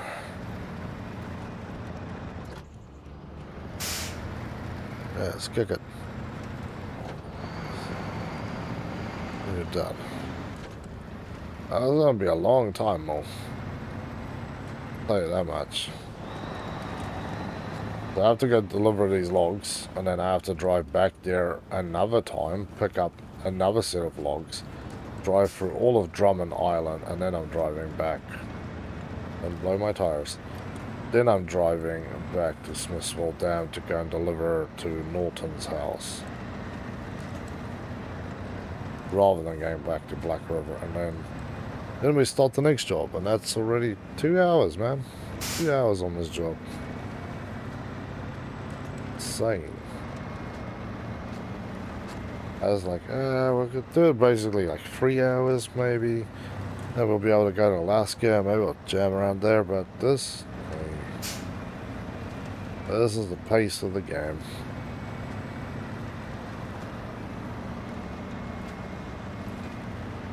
But yeah, when you start playing this thing and you're low level, because that's the worst part, is low level, right?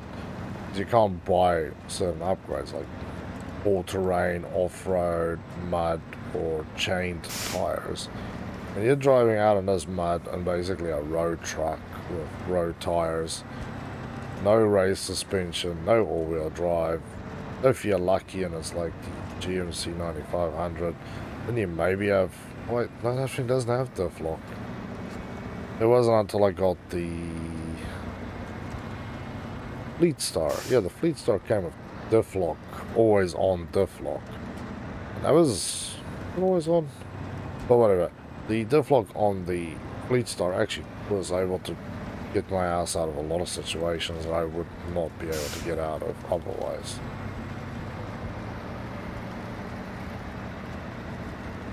Yeah, I'm looking forward to Alaska, man.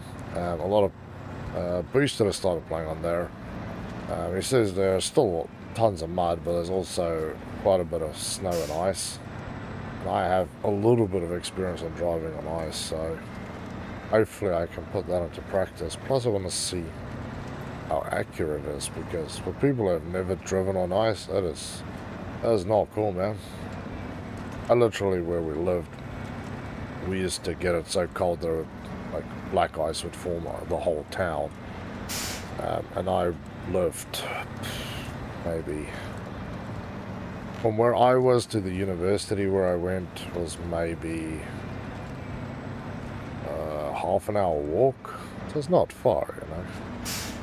Maybe like 2 kilometers, if that much. It was a small town anyway. But yeah, for me to drive there, which is 5 minutes, it takes you like 20 minutes driving 10-20 k's an hour. You had a little bit of thing, you stop, your car just skids. Nobody drives on the same street. Everybody will actually avoid driving on the same street, so everybody can kind of drag their cars for to where they need it. Hey, done. Hey W, how you doing, man? Welcome back. I don't know, man. I will have to have a look. Yeah, I'm just gonna do this because I don't actually want to go around the long way. I want to go the short way. But because I have this little hell trailer stuck to me, apparently makes this truck go from awesome to not so awesome. I'll do this as a controller so I can swing the camera around. Yeah, see, you do that, you jackknife that trailer. Just watch it. Look at that. Yeah, you jackknife it a little bit more, you actually flip your own truck. Pretty bad. Maybe at 7 or 9.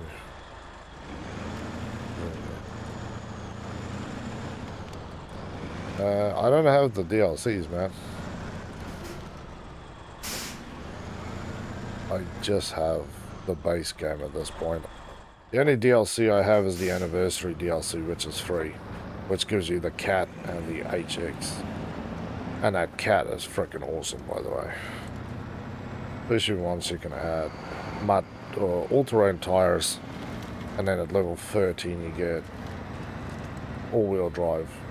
I basically didn't use it till I could get the all-wheel drive stuff. Or at least didn't use it that much off-road till I could get that. Little nightmarish always. Yeah. Cool, man. That was very cool. Do that. I'll see how I go, man. I've probably got, what is it, 2 hours on. I've probably got another anywhere from 2 to 4 hours to go, so see where we end up.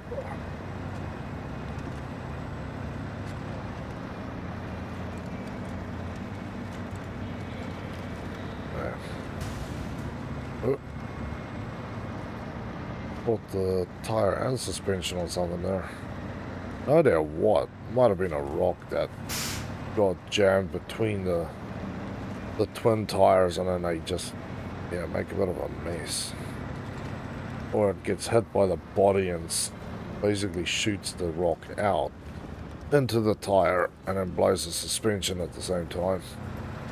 Although the worst or the best way to blow your tires is climb the damn crash barriers. I climbed one the other day, gently climbed the thing so I could maneuver an extremely long load through a corner, and I literally got on top of it and blew it. And then it kind of made my mind and go, yeah, that actually makes a lot of sense, to be honest. Because if you think about it, the crash barrier is pretty thin. You got a massive tire sitting on top of that thing with a load. This is a thin pressure point on a large pressurized vessel. It's kind of like how you can squeeze an egg from top and bottom and you can't break it, but if you take a sharp object you can just jab it straight through. Kind of the same idea.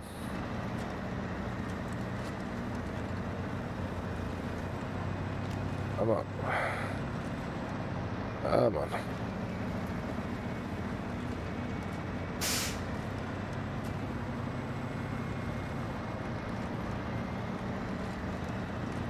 There we go.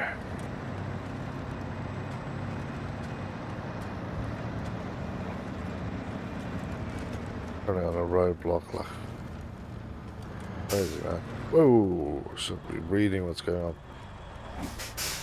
The Civil War game. Ooh, Civil War game. Let me hear about it then. God, what did I do?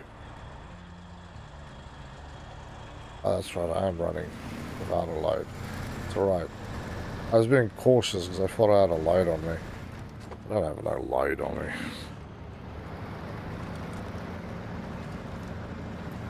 Yeah, I've been talking about new games. I've got a massive project coming to the game lounge that I'm still working on. I'm probably about a quarter of the way into the planning. That's going to be freaking amazing. That's going to blow up. That's going to be amazingly big. But yeah, there's 2 games people have been on me about, which is TF2, for those that don't know, is Team Fortress 2. Apparently it's picking up in popularity, and there's a few people want to see my dumbness jam it, so I'm going to see if my PC can run it. And on the other hand, there is a new online MMORPG called Dragon Air. It's starting to pop up everywhere, and it looks pretty damn good.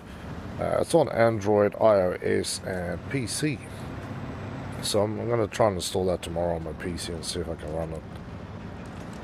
I've got it on my phone because it was, day after somebody mentioned it to me, Android actually recommended it as one of the games that I would possibly play. So I found it kind of funny. It's called Fight for Rights or something. Check it out. Cool, man. So, yeah. TF2 on that. And my project. I cannot wait to bring that project to the game launch though. But yeah, I was actually going to launch it tonight, but I had second thoughts about it. Mainly because this time I actually want to plan a little bit. So yeah, the special merch coming for it is going to be pretty massive, man. I think this is the thing that I needed. I don't think the game has had a project in a while. Like, all I do is really War Thunder and then War Thunder events, but I need a long vacation from that one. Me and War Thunder are not on speaking terms. Like a bad marriage at the moment.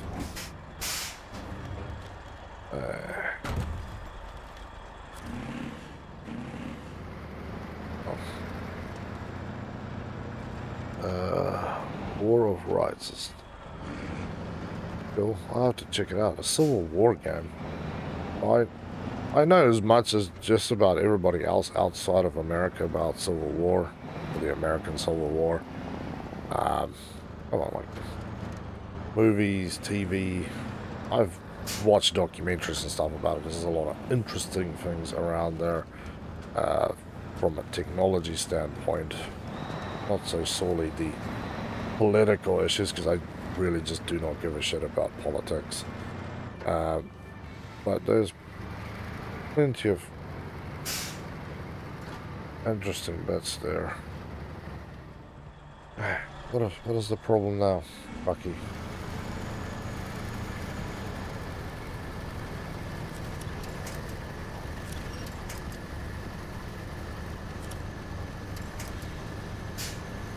This not strong enough. That's the problem. I don't believe that I've actually pushed this truck past the point where I'm like, well, it definitely does need an engine upgrade. I thought this thing was basically the equivalent of Superman. Ooh, Superman gonna frickin' roll his ass. Well, that logs just keep rolling. No. Oof, yeah, that's alright.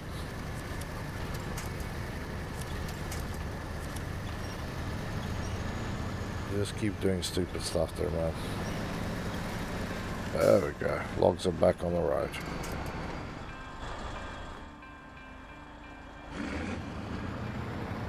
Shit.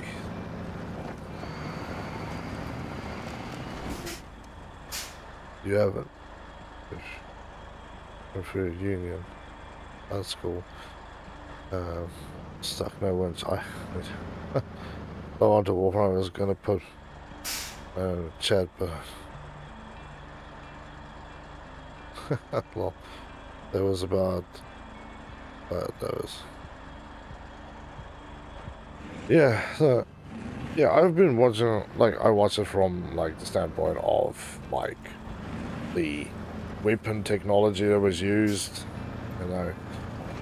It's amazing that some of those guys that were sharpshooters, like your early, what we would nowadays call snipers, were able to basically at like 150 yards to 200 yards basically take out the equivalent of a tile, like a small square tile, with a smoothbore musket. You know, that is amazing shooting. Like, I don't care what you think about this sort of stuff. If you can hit a target that small, that far with that thing, that's amazing. Seeming like the Brown base and all the other rifles that you would have been using at the time, like your standard issue rifles, or not rifles, but muskets. Get it right? 50 to 75 yards.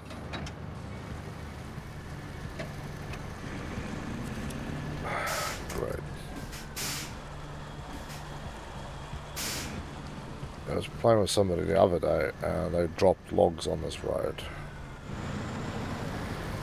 Now my truck can't climb the bloody thing because I need to catch the logs underneath the tire, underneath the cab.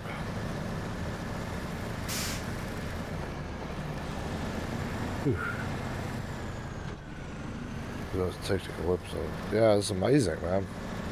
I had the long rifles and it was long muskets, I say. It was amazing what they shot with those things. And I've seen them actually do the tests, and I go, you know, this is your standard issue rifle or standard issue gun. God, I need to stop saying rifle because they weren't rifled; they were muskets, smoothbore musket. And then obviously you have the introduction of like the mini balls, and that is a nasty thing, that mini ball. And then obviously, you know, there you see how amazing it is these guys doing all these silly things, right? And then you watch a dude who then gets given like a repeating rifle and being able to go from, you know, sitting there for half your life busy, you know, going through the whole 9-yard procedure to load one of these smoothbore boys to, there we go, you've got self-contained cartridge that you basically load like a shotgun and then just keep shooting. What is wrong with you, truck? I swear, like, again, the gas pedal doesn't reach all the way down, or it assumes that it hasn't reached all the way down.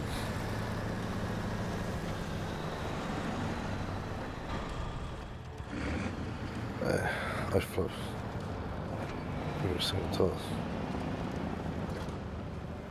Oh, we just moved.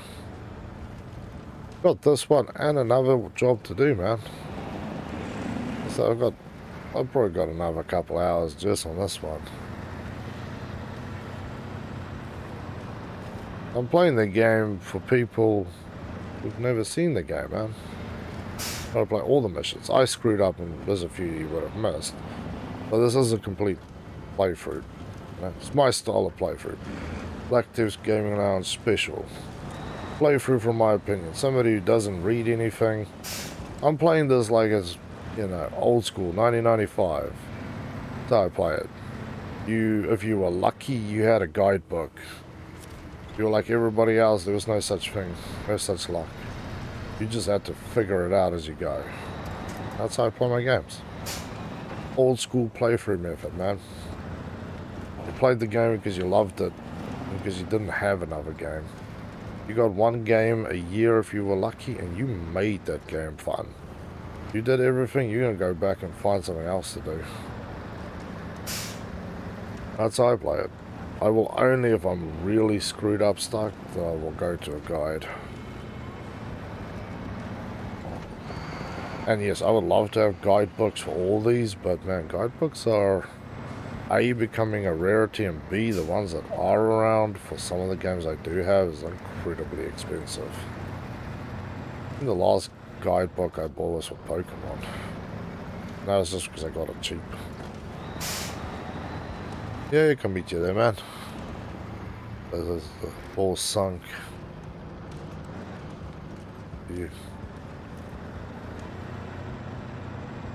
Yeah, pretty much, man. That is true. And then obviously stuff like that mini ball, if that thing went in, that was a... I remember they showed it on like this big, thick cow bone, like way thicker than any bone in the human body, right? And I like, watch this thing. You hit it with you know, a musket ball. Does a bit of damage, but, you know, it's pretty understandable. They shoot it with a modern day full metal jacket, and it just basically, it just breaks. It's clean. It's beautiful. And then they go, now let's show you what happens when you shoot this thing with a mini ball, and that bone just shatters everywhere. Literally, it looks like it's like a small explosive that was set up in the thing, and it just blows it up.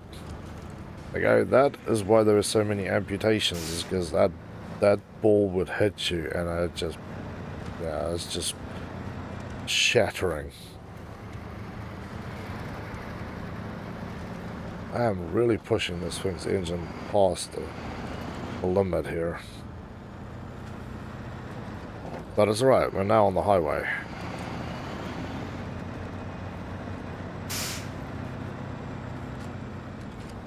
Wait, where the ball sack is we going? This the right way? Yeah, this is still the right way. I don't want to screw this up.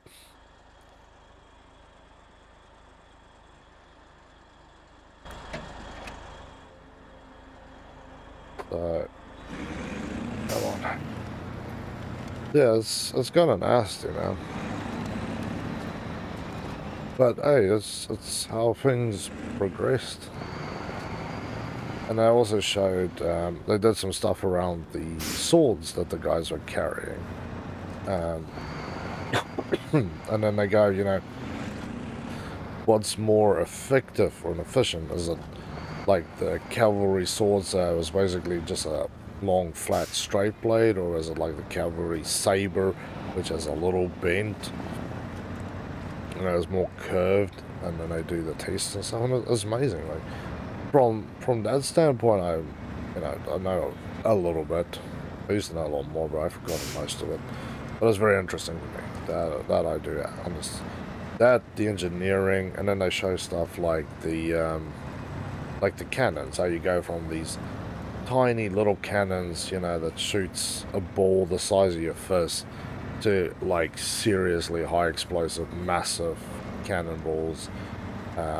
The mortars, that was something I absolutely loved. The I think it was a 18-pound mortar that they shot, and it was basically a 4-man crew that would carry this thing. It had a barrel probably about this big. It was just this fat, tubby, looked like a pot, and with a plumb line and a couple other bits and pieces, these guys would literally sit out on the battlefield, determine where they need to drop this bad boy, and then figure it out and shoot it. It was freaking amazing, man. Freaking amazing.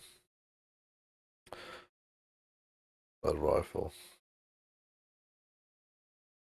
And, wow. Damn, that's awesome, man. Love swords. Yeah, I remember, where was it? It was in New Zealand. I went to the museum in Auckland. And they had swords from all across the world, and it was freaking amazing watching this, like, it's just row after row after row after row of really ancient swords all the way up. What was the other one I was watching that I found amazing? It was this dude who specializes in like rediscovering the lost art of sword fights from like way back through the Middle Ages all the way to, you know, modern day. And he's like, yeah, there's this misconception, like, people go, well, you know, a katana is much better than a longsword. And like a longsword or a bastard, you know, like big two-handed. God, I have to get all the way out here. That's gonna be, I'm gonna have to stop where Mill is to pick up fuel. That's right. But yeah, they show these things and then they go, well, here, man, check it out. Katana slices. And then he's like, this is how people always show how they use a long sword. And you see it doesn't cut through. And he's like, let me show you the techniques that I, you know, discovered through readings and images and whatnot. And he cuts stuff through equally as clean with a sword that's like 1.5 meters long, if not longer, than he did with the katana. You know, amazing. Although I've watched stuff on the katana, and that's It's amazing that they don't actually know all the full details. They've actually lost the recipes for how to make it. The same as in Europe when they had like the special steel they made their blades with, and they haven't until recently been able to like redo it. Although I have to say that's probably because I would absolutely love to be a blacksmith. If I could pick a job to do, it would be being a blacksmith. That's amazing. But I think I'll be impressed by the canister charges by your turn. A shotgun. Yeah, canister charge, that's kinda like loading grape shot, man. I say in the Civil War, they used to sometimes triple load with grape. Imagine that. For people that don't know what grape shot is on a cannon, it's about this big. It's like the size of like a... Geez, do you guys even know what it is? A gobstopper. I feel like I say that, and unless you're like... you watch old school stuff or you are a little older, you probably don't know what a gobstopper is, but... yeah, a nice big size frickin' solid steel ball bearing. Massive bad boy. It's wild.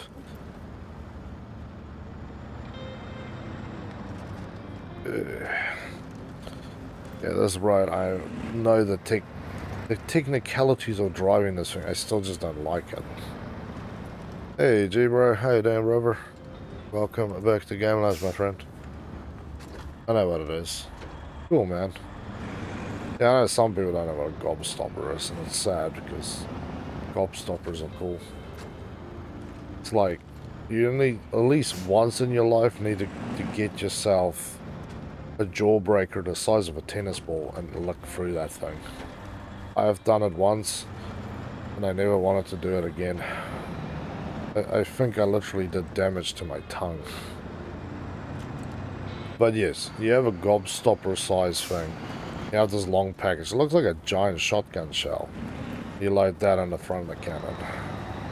But then, if they were facing a lot of people, they would say triple the grape, which basically meant that they put 3 cartridges of this stuff down the front end, and then just let it rip. But then again, if you look at like what the pirates used to do on those like Dutch schooners and stuff, is they would literally stick everything down the front end and blow it out the other end. And I remember they did a test on Mythbusters. I haven't actually seen that episode yet, but because I'm busy. I've got the complete box set for it. I've got the box set from season 1 to 8, and then the other 2 seasons. I bought the box set from somebody, and they gave me the other discs for free, just to be awesome. What a good person. But yeah, I remember they did one where they grape load, or like front loaded a cannon with everything they could think of on a pirate thing. And you even see like a fork, how far that penetrates into wood. You know, that thing caught you in the gut, where it's soft meat. No, you know, like your chest, you got lots of bone and stuff. Your face, yeah, it'll mess you up, but unless it hits an eye, you're alright. But you see that thing had a stomach where it's soft, that thing sticks in. Like the prongs on the fork disappear. Oh, freaking nasty, man. Even the shrapnel that comes with half this stuff is bad enough as it is. And yeah, obviously there is one of my favorite crazy weapons, the Dutch blunderbuss. Basically a handheld cannon. You jam something down there, you aim, you shoot, and everything in front of it feels a little less happy about life.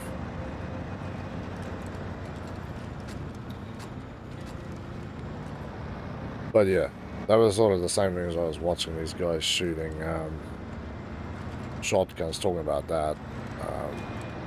And they took a bone with meat on it.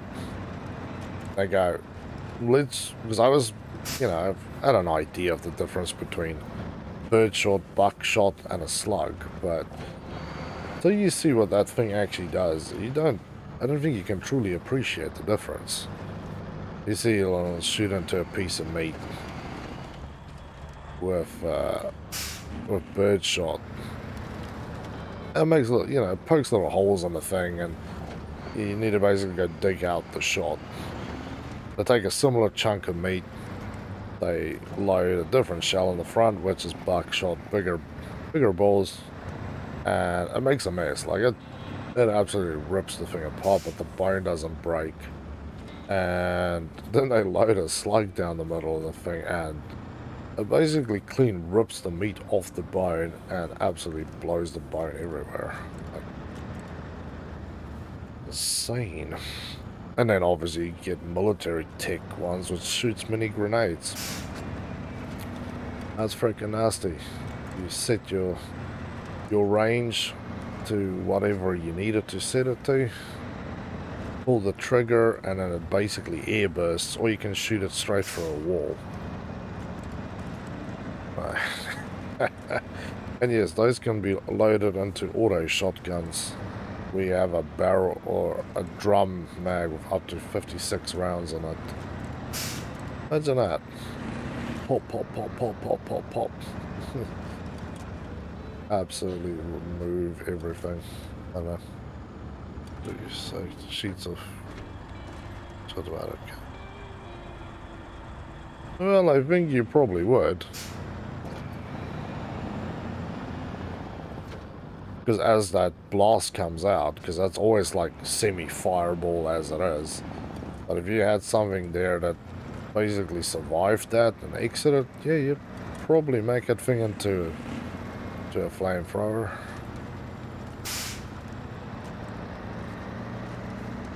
Kind of wild. But yeah, old military tech just absolutely gets me going, man. Like the flintlock pistols, but you had the ones with the winding mechanism. They would basically spool up this. It was like a clock. It was just a spring-loaded piece of steel they would tie down, and then you would basically pull the trigger, and this thing would basically then open up that spring so it spins out. And as it does that, it basically catches like scrapes and causes sparks. Because the other ones, you know, you had that strike down on the pan. But this thing had the spinning mechanism. Amazing to see.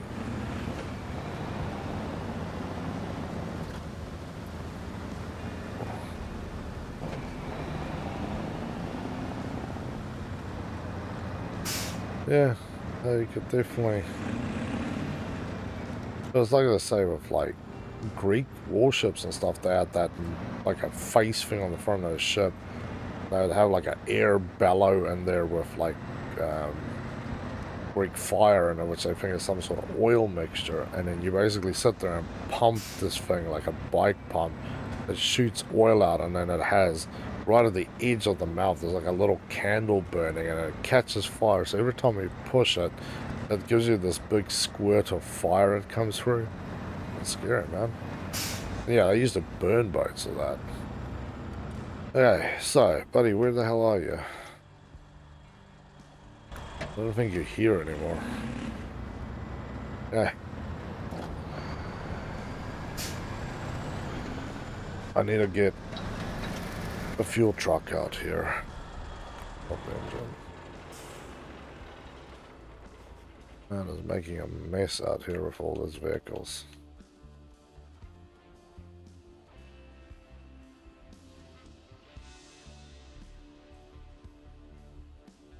Have one.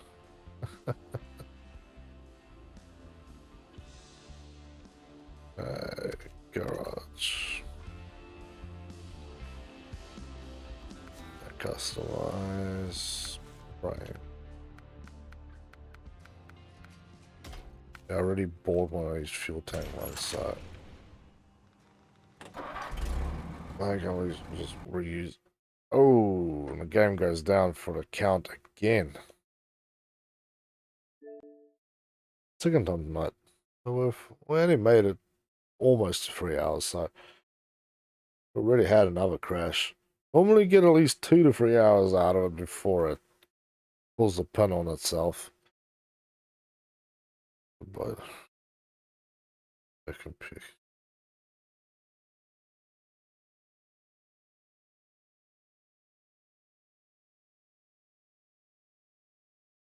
I won't. Wait for the game to load. Stretch my leg.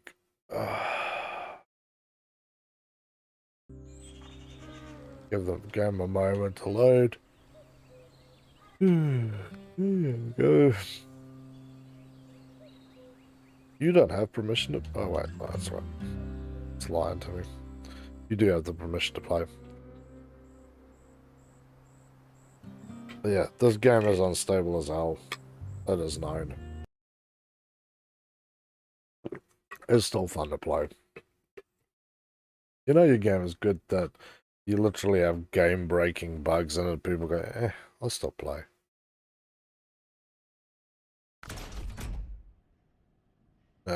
Customize the truck again, because we only got this far apparently. And we need to get fuel tank. And the code this time is Q7. You learn to be patient, Mo. Alright, let's go fuel up our other monstrosity and then we... The problem is I need to drive in there and come back out. I can recover my truck because of this game mode it's free, but the trailer doesn't come with you, and that trailer is $14,000. And I would rather spend $14,000 on upgrades and new trucks than I would spending it on another bloody trailer, which I can also sell again back to the trailer yards for $14,000. So it's another way to make money in normal mode, is to actually just pick up all the trailers you can find and sell them. I've done that. I've probably sold about 6 or 7 trailers maybe. Good money. Cheapest trailers I've sold is about 2,500. There's some jobs on here that I've done where I've gotten not even that much. Where's my truck at? Oh, wait. Bomb tag off.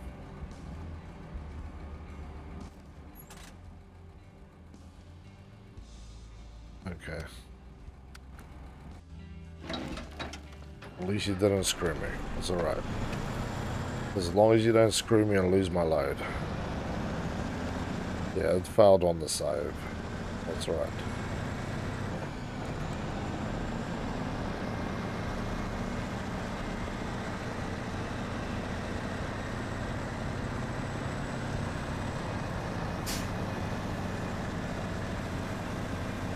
Yeah, let's do a runner up here and then we will go from here further on. And I can at least get fueled up again.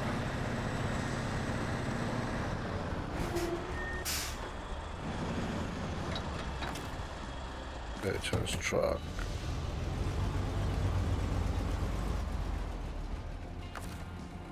Refuel.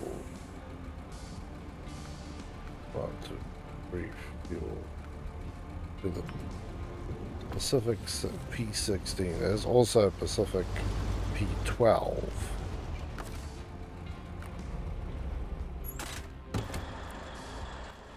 Okay, so one time, not so much.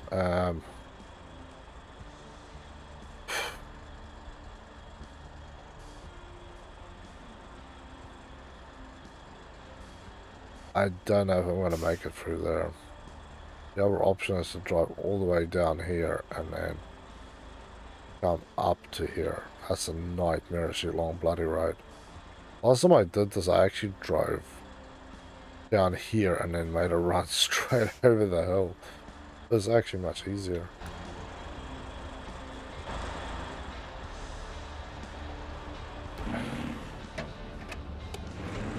Go.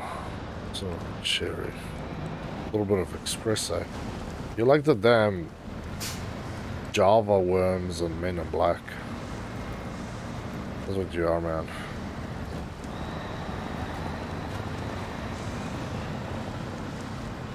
I've been watching all the old Saturday morning cartoons and I came across Men in Black. I remember watching a couple of episodes, but I was never like on frequently. But Internet Archive's got the whole thing, so I've been able to watch all of it. That's been freaking amazing to watch. I love it. Java!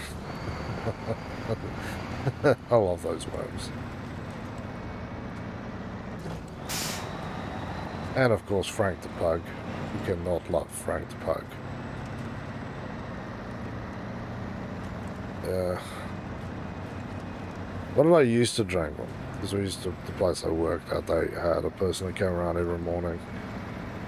And if I was really tired and it was a long day of technical document writing, then I get basically a triple shot black with a hit of hazelnut syrup in it. That got me through. Otherwise it would be a mocha with double shot.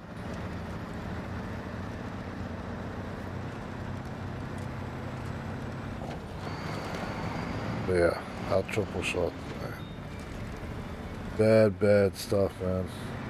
But then again, when I went to university, this stuff was cheap as hell there. And yeah, I had some long days to get up at 6 in the morning, wouldn't go to bed till like almost midnight because I'm busy programming something. 2 cans of Red Bull, so about a litre of, well, it's usually a bit more than a litre of Red Bull. It's just not good for you, man. It'll mess you up. Or we used to be able to buy V, which is another energy drink, but you could buy it in this canister, about this big. There was I think it was a 1 litre canister. They'd sometimes have them on special for like $5. So yeah, I lived off energy drinks when I was at university. Suppose it helped. I did manage to get what, A- overall. It was like a 4 or 4.5 on my GPA if you wanted to go by American standards. But yeah, I don't even drink coffee anymore, man. Stuff is not good for your body. No coffee, no energy drinks, and I love Red Bull, man. That was something I loved. The only ones I will drink, like maybe once a year, and even that I avoid now, is called Black 28. There's White 28 as well, but that is a good one to drink. It's a more herbal style one. It's got all these berries and stuff, and it tastes freaking amazing. But yeah, I only come in a small can.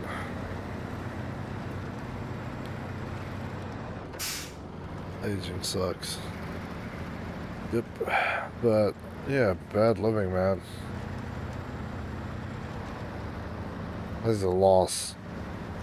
Like previous, like 6 years, and even before that, it was always like office jobs, man. Then I went to university, began living on energy drinks to get through some really long days, and assignments and stuff.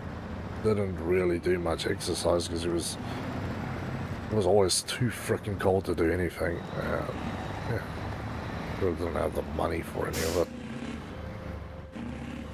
Come on. Yeah, long hours of sitting doing nothing other than working, sleeping, energy drinks, class, back, forward, rinse and repeat. Worked at my IT job.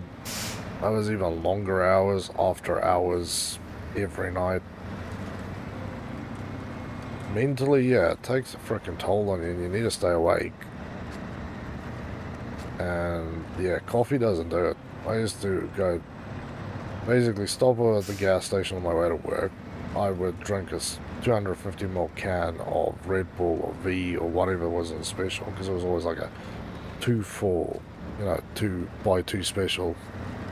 And yeah, man, I would basically drink one of them before I get to work. So literally sit down, turn my PC on, check my emails, have a few server checks boot up,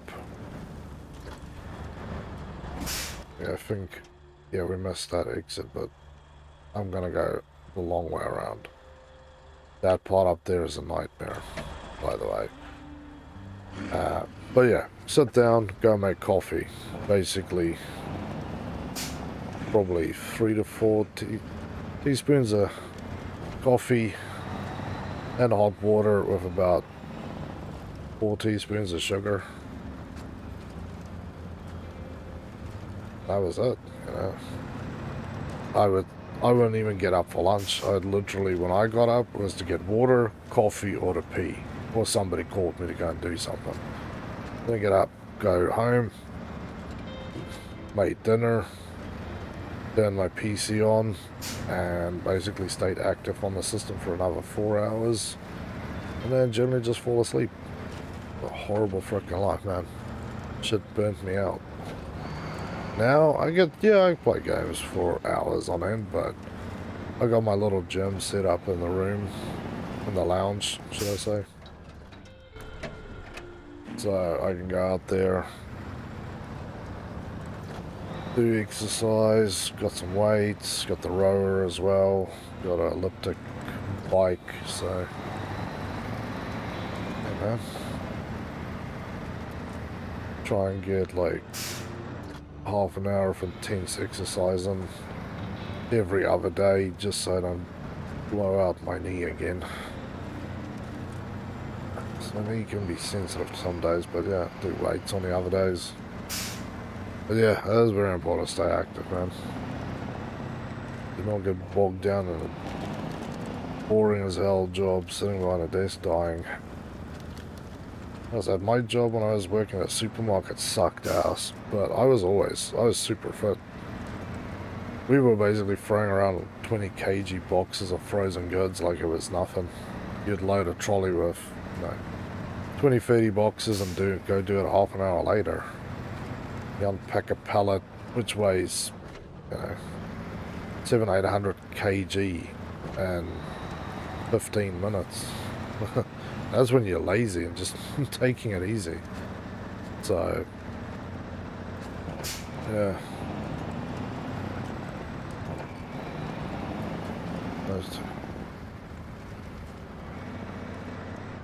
Nice, man. Yeah, I'm still working on my stuff. Obviously, I need more exercise, need more strength exercise, but yeah. Due to my back and my knee injury, I have to be damn careful what I do, because if I screw up, yeah, I'm out for like 2 or 3 weeks, or I just cannot exercise on it, because I can barely walk, sit, or move, so... Joys of young stupidities, I suppose. Get my dot for this. Oh yeah, man. I think I'm gonna tell us some awesome stories of stuff you've seen on the road.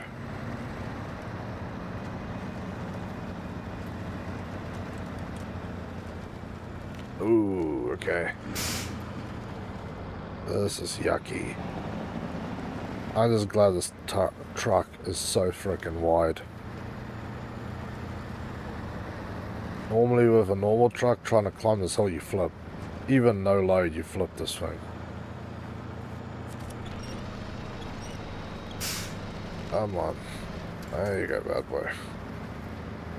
There we go. Just let the steering walk itself out. And yeah, there's a road in here somewhere, by the way. I think.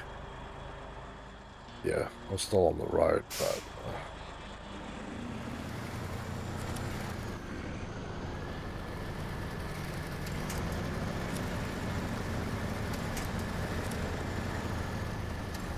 yeah, this is the most unrealistic way to do this. You basically drive and then grab something while you're driving. They really will need that engine upgrade on this truck.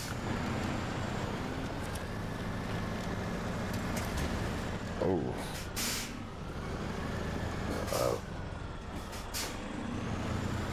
That sucks, man. Yeah, no, when I was working at the supermarket, yeah, I slipped. I was carrying a box, full loaded box. Slipped, fell on my knee, luckily on another box, and busted up my knee. Thing popped out, and now, yeah. It still pops out from time to time. I'm very careful with what I do with it. But yeah, it will pop out. And when I was younger, I broke my back. Yeah, I was down pretty high up in the neck, just below the neck area. I busted up a vertebra. Lovely little trampolining accident. I was on a hill, got shot up, you know, two people jumping. You get that timing perfect. The other person jumps and they get, you know, shot up further.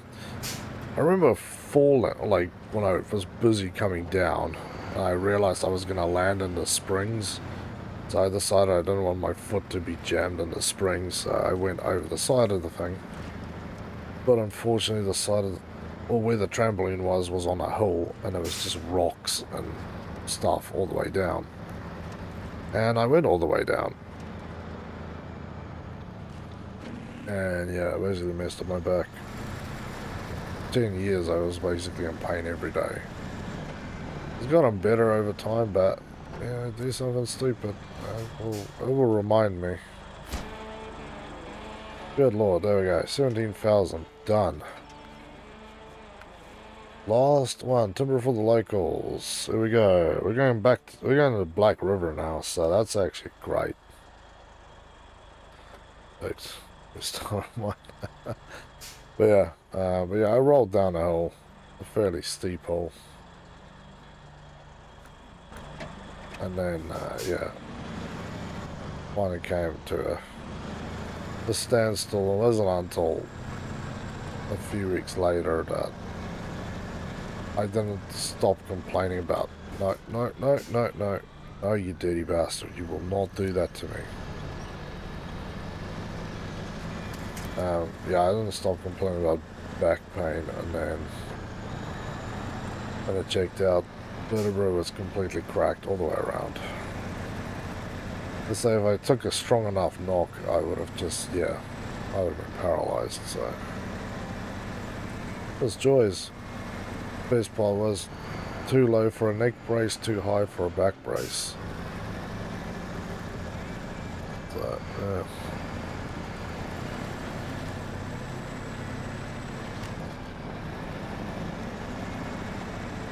Stupid injury. Took away my sporting career too. I was pretty good at sports. I was decent at rugby. Like, right training, when I started exercising and stuff for it as well, like, yeah, but back injury, nah. Took away a lot of options for me to become a mechanic and stuff, because the first thing they ask you in New Zealand and Australia is, do you have any physical injuries that could prevent you from doing your job? And if you say back injury, they basically won't even bother calling you back. That is a no-no. So yeah, physical labour jobs was out, so sadness. Much sadness. Yeah, I'm driving it this way because, yeah, I just want to get through the spot until we get to go and haul some logs there. Yeah, I gotta do some back repair.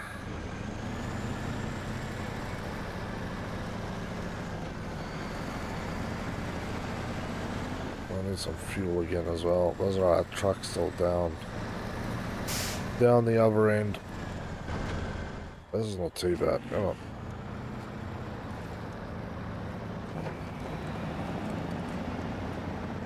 And this spot is actually pretty bad because this is all mud, but this pig should be able to handle it. I'm assuming the trailer is probably going to gum me up. Well, strangely enough, it won't. Good day. back in the day. Yeah, so fun times. Fun stupid times. Yeah, I think the thing that really killed me is when I busted up my knee, man. I walked funny for the longest time. And that actually made me wear my other knee up a little bit too. So, yeah. Stupid. That's alright. Better living, more exercise, and it's actually been better than it has been on many, many years. That's for sure. I haven't actually messed up too bad. When I've exercised, I've maybe pushed it a little bit far. But yeah, that's my one thing. Is like when it's gym time is not to push it too far, especially with weights. No contact exercises either, which it kind of sucks, you know, stuff like jumping jacks and all that stuff. It would blow my knee out. And I'll be dragging my bum leg around for the rest of the month again. Because the tree's not tight. But yeah, man, the good living has been definitely better. It's been so good that I haven't in years had to take, like I used to take a lot of joint care supplements just to make it feel like it literally wasn't just grinding, because I know some of it broke off. Like every time the cap would come out, it would basically scrape some more bone. And literally when you walk, you could feel it crunching. So now, yeah, just healthier eating, man. Lots of animal fats in the diet to keep all the healthy bits and pieces up in there. Low sugar, natural stuff, lots of natural ferments. Yeah, just good homemade food. My allergies have gone away for a lot of stuff. Don't get sick from shit anymore. And yeah, my back and knee, that's been freaking great. Yeah.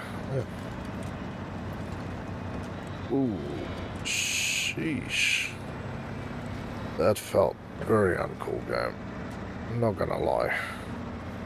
That felt immensely uncool. You wear a knee brace? No, I haven't worn a knee brace. I had a specialized knee brace, but even that thing, it hurt because basically the kneecap, it used to slide out the bottom. And what that knee brace would do is basically it would start sliding and then try to push it back in, but half the time all it did was jam the cap halfway out and halfway in. That's when you start peeing a little bit. Not gonna lie. That cap gets caught a little bit, yeah, you can pee. I've seen people where the cap comes fully popped out and they've like popped it back in, and I was like, hell no. I've had a little bit of that sort of stuff, and that is nasty. Mine would just, I could walk and it'd just be like, boom, pop. I've actually had it happen in a shop where somebody turned around, was looking at what I was doing. I'm like, that's alright, it's just my knee. I'm just gonna sit down and cry for a little bit.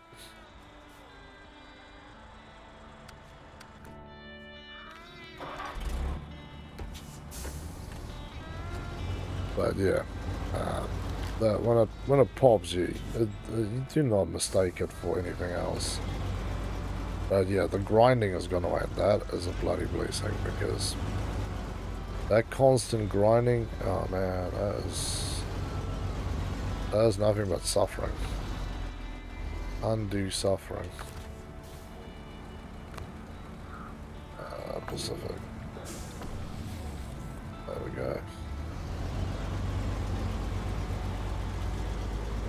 Park this bad food out here on the field.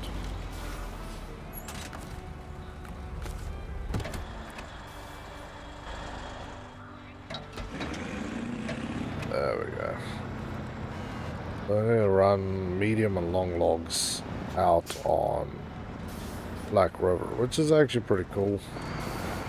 This long log run is pretty easy to do. I can cross the river, so I don't have that problem. But it's cool that the final job we'll do, we actually go back to Black River, is where we started all this insanity.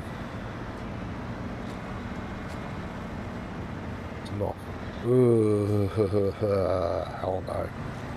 Yeah, mine would just come out and then snap back. And there's that snapping, man. Yeah, it's basically, the problem is it basically wears off the side, like the form where the kneecap sits, and that gets worn off the bone. And then on the other hand, the muscle that sits down there that actually grabs, that basically controls that thing, gets ruined. And that's what my problem is that muscle gets injured so much that it's weak.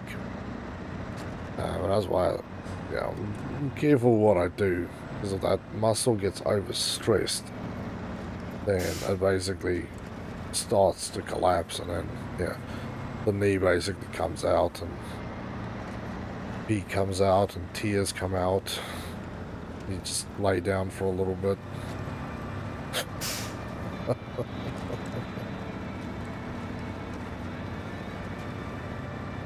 And then my knee would just lock up, because then the leg muscle above and below the knee just basically locks and goes stiff. So it's like walking with a peg leg then.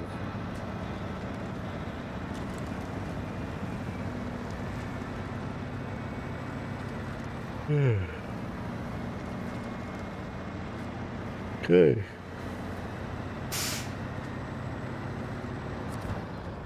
Boom. This fence. Well, I don't think he's going to care too much, assuming this whole valley is like, looks like it's been hit by a flood. Alright, so first thing we need to do is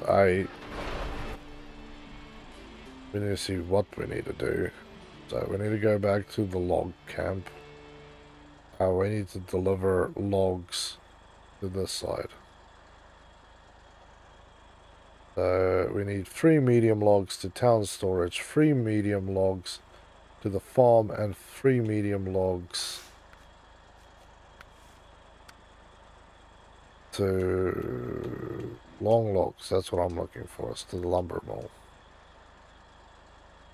So my option would be then to try and climb up here, come down here, run this gamut, come across here, go down here, drop off, roll back, because the other way is to follow the outside road.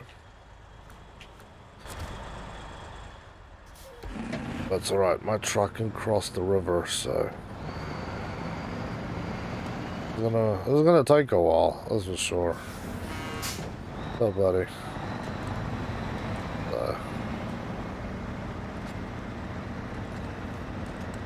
Let's get this going.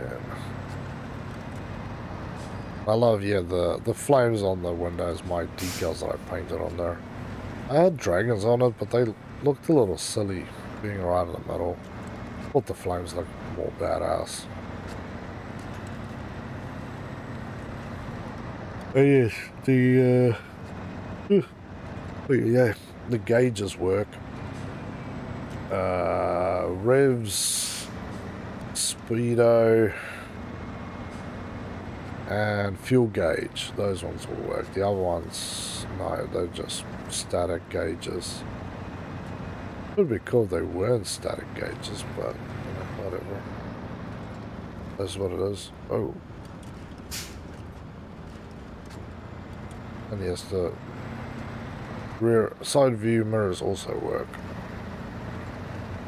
That is one thing I find odd when you're playing any game where you're in a vehicle, truck, car, whatever. If you look in the side mirrors and they don't work, or in the rear view mirror and they don't work, it's just really strange. Matthias, hello and welcome to the Game Lounge, my friend. How are you doing? Good to have you here. So So yeah, I would like to see like the pressure and all that stuff, but yeah, don't work. But what was it? It was recently I played a game, and the rear view mirror didn't work. The side views worked, which made it even odder because your eye kept picking up the rear view, and you're like, I need to like change the camera angle just not to see the damn thing. Just put my hand in front of I'm driving, just so I don't see it. How are you doing, my friend? Do you play a lot of SnowRunner or MudRunner for that case?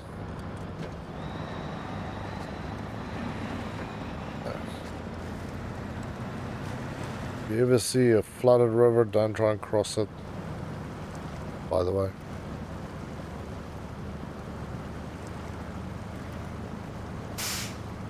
This truck can cross it, plus there's a game, so if I screw up, it's all good. Well, I think you might have to go the long way, man. Unless you have mud tires on that thing.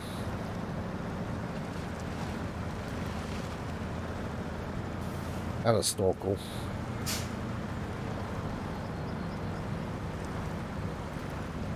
I roughly know what I'm doing, so the best I can give you is roughly know what I'm doing here. Okay, wheels lock back out.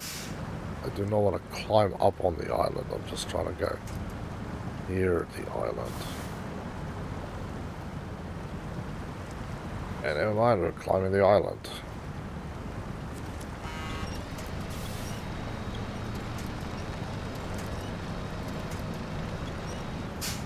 Trailer is really gumming me up here. And normally you would have to drive the other way. And the road is at 4, well, really 5 if you think of the first thing you start. So yeah, there's been lots of messed upness on the main road that you had to fix. But once the main road is fixed, then you can drive basically almost all highway.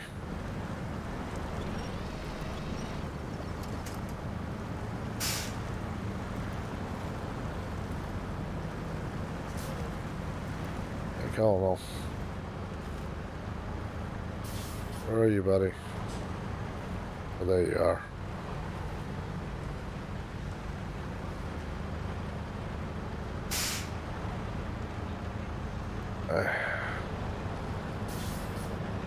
Hey, there we go. There we go. Mud finally gave me up and allowed me to re-roll up the hill. There we go. Oh, yeah, I know what that was. I'd be glad it wasn't a tire. Stupid frickin' barriers again.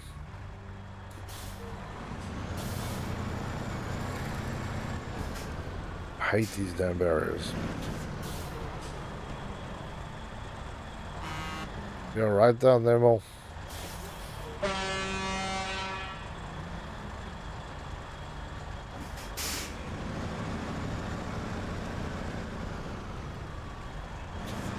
You should be able to grab onto that.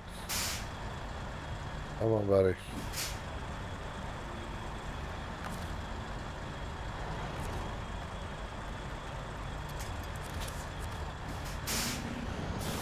The front of the truck's a little messed up where I hit something.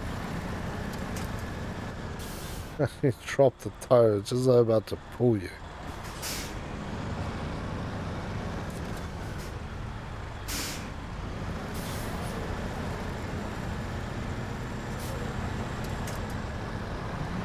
Yeah, those frickin' crash barriers, man.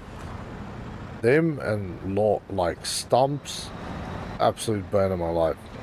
These things, you drive near them or on them, they will rip your suspension out. They will blow your tires. They won't damage your tires. You would literally pop your tire. All you hear is like pop. You're like, oh, yeah. Tire icon goes blood red, and you're like, that's not a good sign. That is the far opposite of a good sign. Or it bites onto your trailer. You think you've cleared it, and then you look back and your trailer is jammed on it. All good when it's an empty trailer, but most of the time it's a full bloody load that's stuck up on there. Now down here is where it wasn't my second stream where I messed up. I shouldn't have come down here. But I rolled the trailer right on this corner. This is a massively long trailer. That was painful. 35 minutes to recover a thing. I need to jam it up later. But yeah, tree stumps, you can sometimes drive over them before they jam you up. And then it's basically, yeah, once they jam you, you're usually stuck on them. There goes a tire. I could place a timeout for. Oh idea. There we go. I thought I could drive over the log.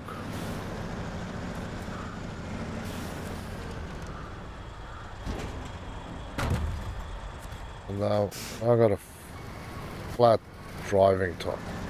steering tire. Oh man. Just like that, this became a challenge. I keep my other tires away from the damn thing. Damn. Okay. Steel River locals. Long log.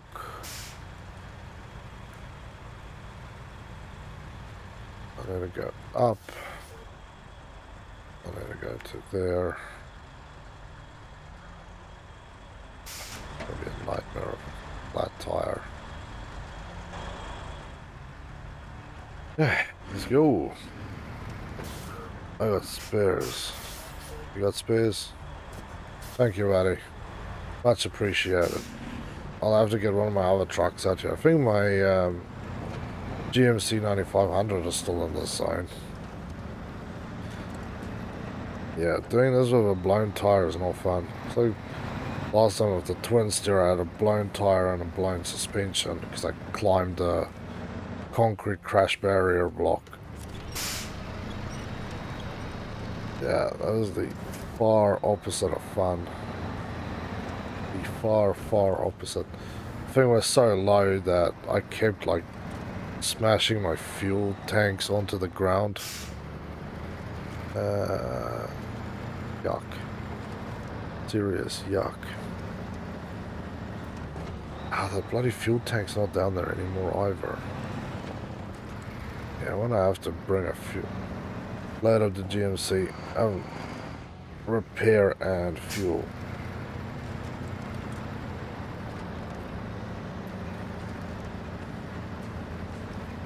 Although that truck's still actually sitting out in Drummond Island. My Fleet Star, because that thing is so bouncy and is not very stable on its own feet. I tried it with one of the repair kits strapped to the back. It's actually, because the back hangs off the trailer base, it actually makes it quite nice to drive now because the back hangs and it doesn't allow the body to twist as much. Makes it a little more stable. Plus I think I still get into some silly places. I still love the thing. I still just don't want to bounce and roll my loads. So that's why it's, yeah, slightly decommissioned, shall we say. This is going to be fun, and then some no sun. Come on, just don't die on me. All I want is you to cooperate.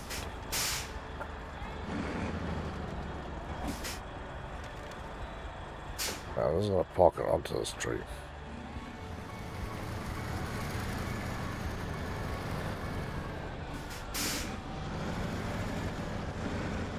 The right way to do it is go wide onto the corner and then back, but as you can see, the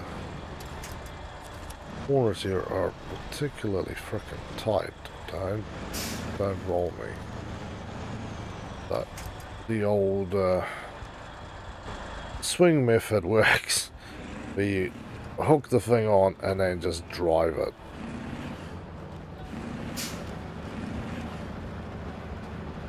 Come on.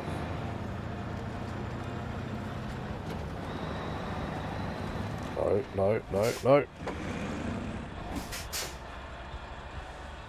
No, it's not tipped yet.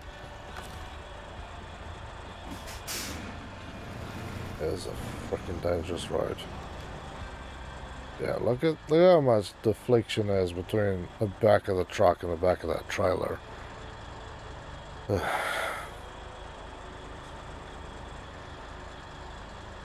Okay.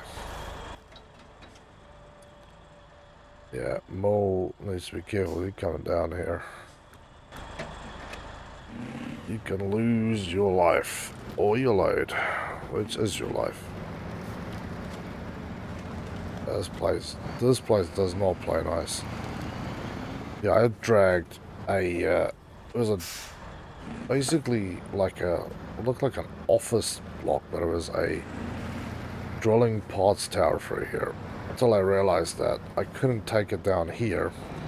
I remember I got it all the way out to here, and it took me 2 hours, and I went to the right, and I went around. 2 hours, a truck, and a 4-wheel drive. And a lot of upsetness. I finally towed its ass out of there. Because that thing is so long and so low that half the bumps, I would just skid onto the bump and just sit there. Yeah, man, you go for the farm.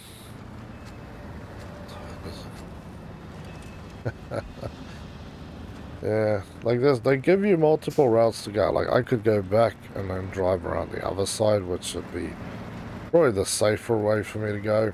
Go back over the river, go through town, and then down to where I need to go. Or this is the short route, which is usually... The shortest route usually has the most danger of you screwing up something, or the most technical aspects of driving to it. And then there's the long route, which is basically following Mole past the gas station, down to the farm, and then just taking my pain down there. Just drive the long way. Although the best way would probably be up over the flat river, because this thing can go through there, and come in through the right hand side behind that drill rig and across here, or just through town. Although that road has a lot of its own frickin' pains and suffering.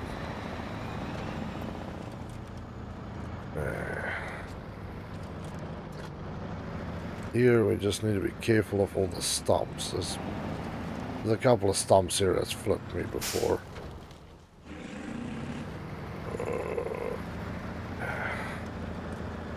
I really do feel like I'm pushing the limits of this thing's engine. As much as I like to push my trucks to what sometimes feels like breaking point, I also usually like to have a little bit more juice in it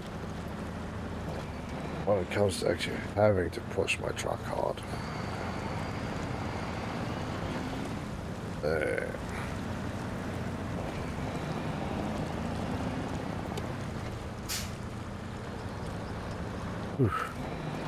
Whoa. Wrong one.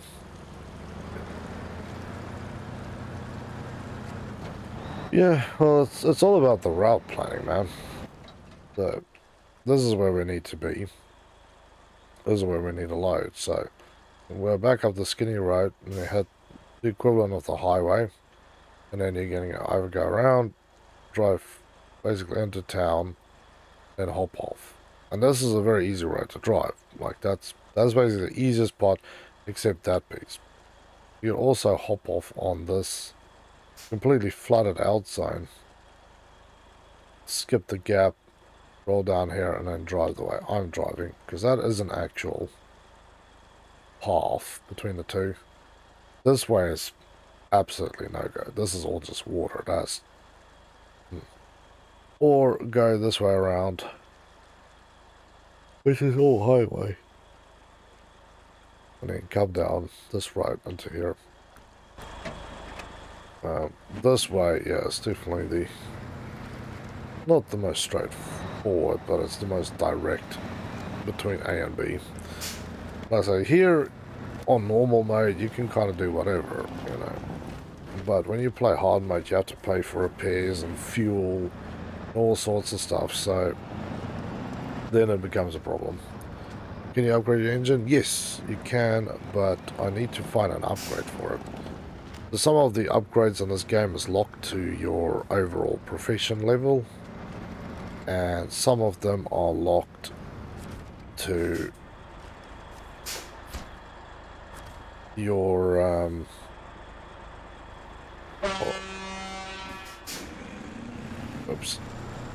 some of them are locked to upgrade points on the map. So you have to, they basically force you then to go and explore the game, basically. Not a bad thing at all, you know, it's quite fun actually to see it all. Explore the game, and then you usually have some really middle of nowhere land to go to, and then you'll find an upgrade there, and it'll be an engine, suspension, gearboxes, because you have standard, off-road, or SnowRunner gearbox, which basically gives you plus and minus on your low gears, and basically you usually choose your fuel consumption, and then there's highway gearboxes. Tires you generally get through levels. All-wheel drive and diff lock, some of them are levels, some of them are upgrades. Engines, because there's usually multiple engines, they are almost exclusively upgrades only.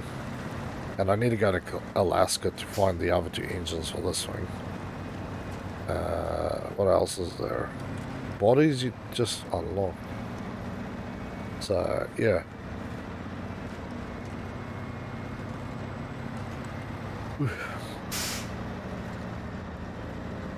And I've had a lot of good upgrades unlocked from finding the stuff on Michigan as a whole.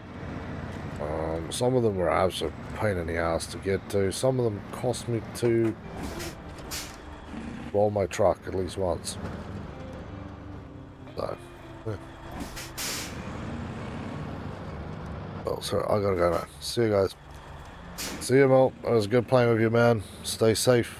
Have a better one, and catch you in the next stream, brother. Like I said, I still have plenty of driving to do here. So, here we go. So yeah, that was literally one of 3 long logs. Now we've got 5 medium logs left.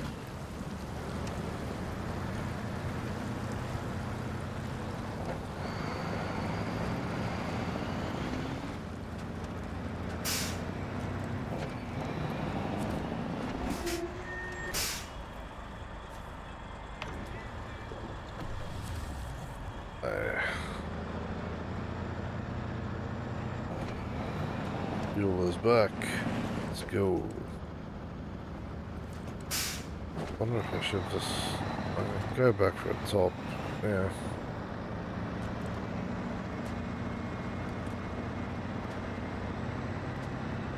Drive back out of town. I'm gonna drive around. Get through that flooded river again.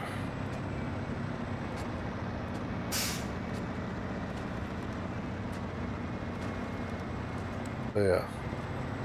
Yeah, this game is, you don't rush, man. Okay.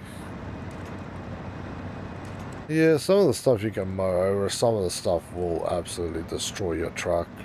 I see my suspension, my engine has taken a bit of punishment as it stands. And it definitely does affect the truck. If it's fuel efficiency, if it's just your truck doesn't have all the grunt which you need when you're climbing or doing stuff. So you feel it, definitely feel it.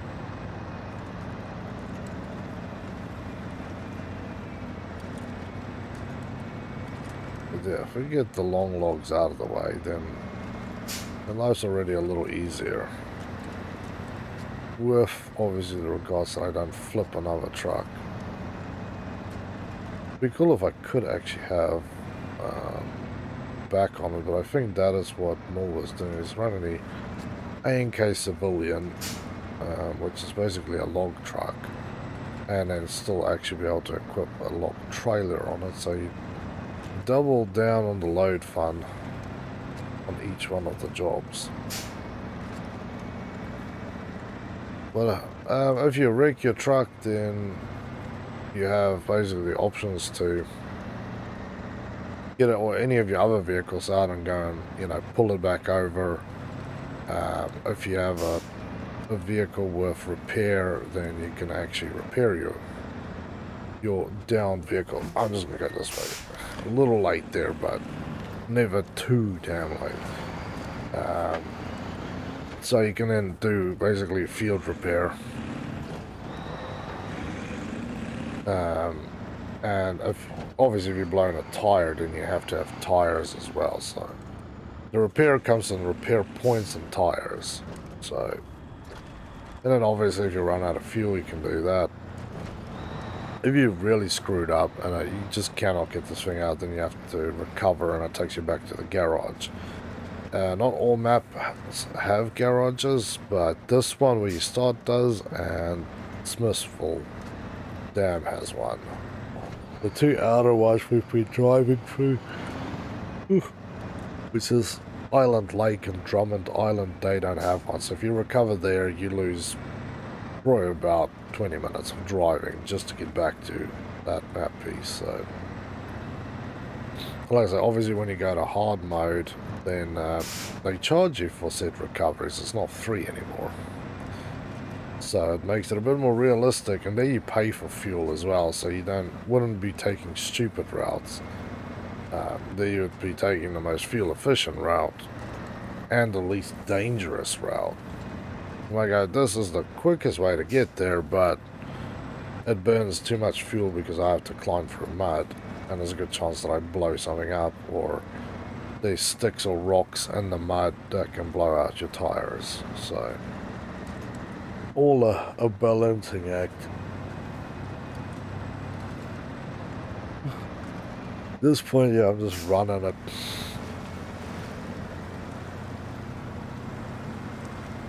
And then come and play in the river.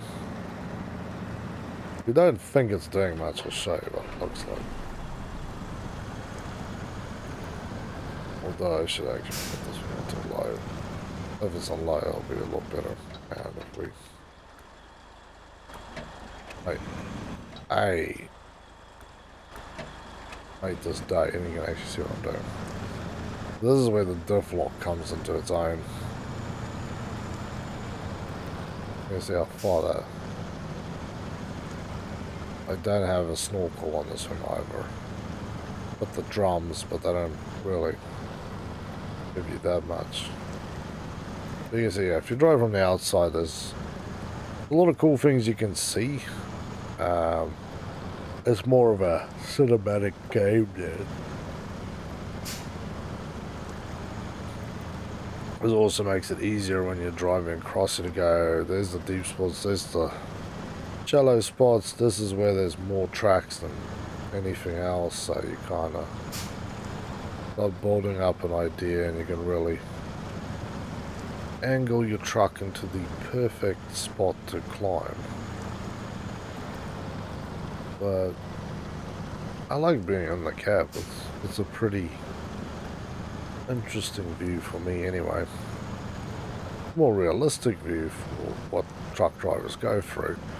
But to me it's just interesting. It's fun. But yeah. I will switch out to this from time to time. just to see what the hell's going on. Or if I need to do tow jobs, because that's the one thing that is a little hardest to use the quick tow option when you're in the cab, because you usually, if you start tilting left or right, you generally can't turn quick enough to grab stuff. With this, you can.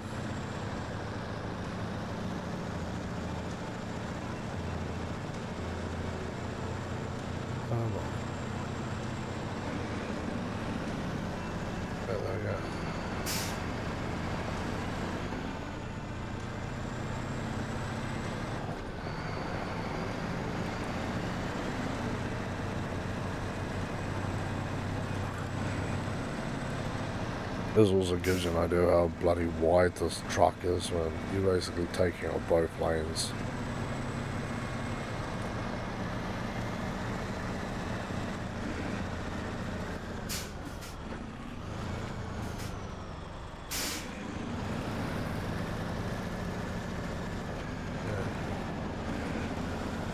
Down the slippery hill we go. Full speed ahead.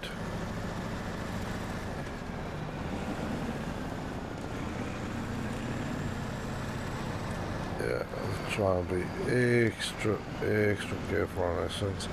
But it should be alright here, to be honest. This truck generally doesn't have many gripes about that.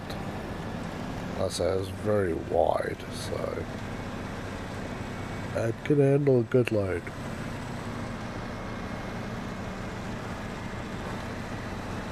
Whoa. No, we almost lose it on the damn hillside. Unfortunately, can't play with the front loader either. It's just for looking for.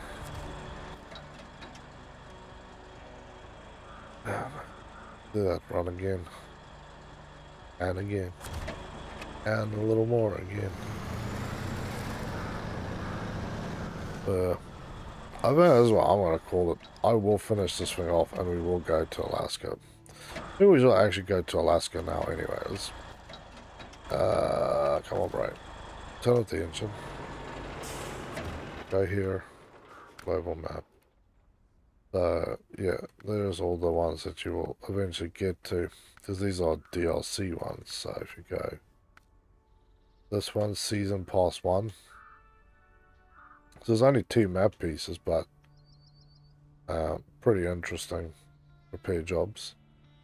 Yukon is flooded foothills, because you get that truck, the big Salmon Peak. Wisconsin, which gives you Black Badger Lake and Grainwood River. This is Amur, just so these 4 all come in the first year pack, and this is giving you Russia, and this actually gives you 4 bits. It'd be cool if you could go start something here, then you have to drive all the way across. And I'm assuming that's the thing. You should see the bars only link the middles. 5 is Don, Russia. 6 is Maine, North America. Tennessee, only a single one in Tennessee, which is kind of bad. Yeah. The Glades, Central Asia, that gives you 4. This is the one that Mo was talking about. Good night. All good, man. It was awesome to catch up with you again, brother. Stay safe, have a better one, and look forward to catching you in the next stream. Yeah, as there. 9 is Ontario. 8 is British Columbia. 2 again. Yeah, there's that boat one. I really want to do this thing. You see you have regional progress. That one you get to tow that massive boat. Let's try to show the other ones, but yeah. We'll go to the Alaskan garage. You can see you and your group members will be moved. Yeah, fine. Go at the time. I want to see what upgrades we can do to the truck. Because I will play the rest of this, just getting those jobs done.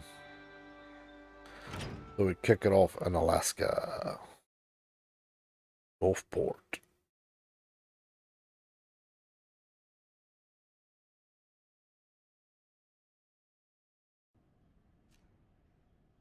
So this is the other one we get, the International HX520.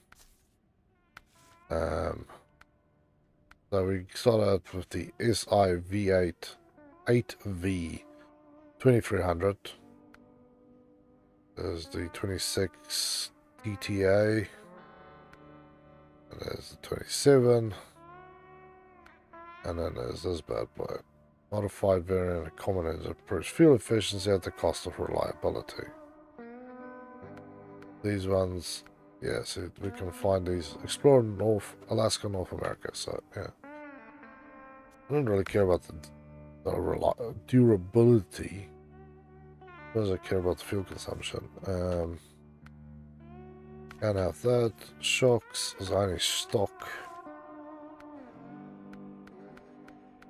See what we can do for tires on this bad boy. There is also chained.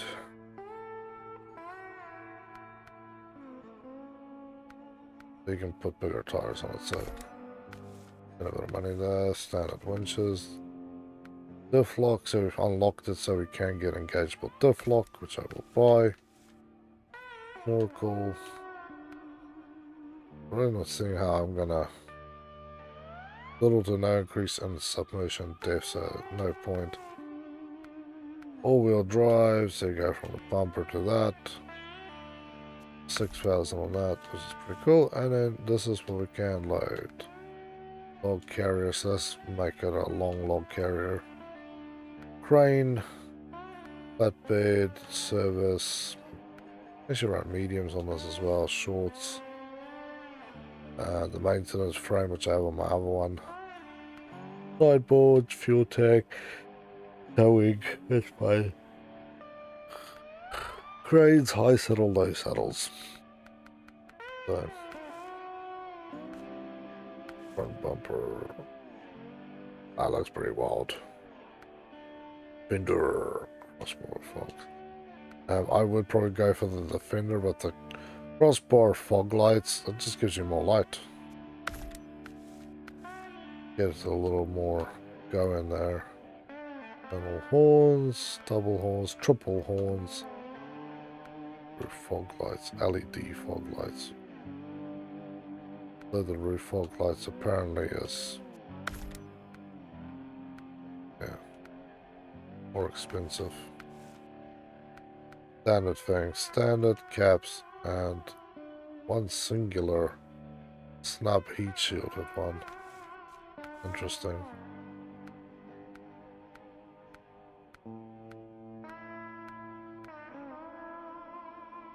Those are kind of whack. I was say to go for the red one, but I don't know if I'll keep the truck red. It's black and red by default. And I got the truck.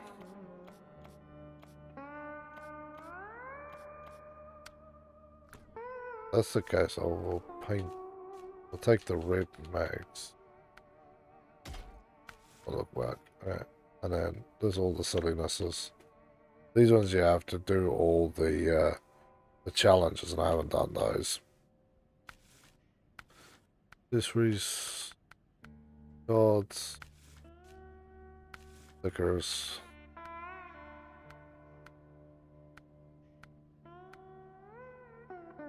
Park where I want. Love that. Then the stickers. Windshield ones and hood ornaments. Yeah. This is the thing I was still thinking about, is the MK38 Civilian. Although the Freightliner 916A1 looks pretty good. That thing is fun. The Lodestar 1700, that is a fun freaking truck to drive. That is a monster. This is the P12. All-terrain tires. And it also has all-wheel drive on it.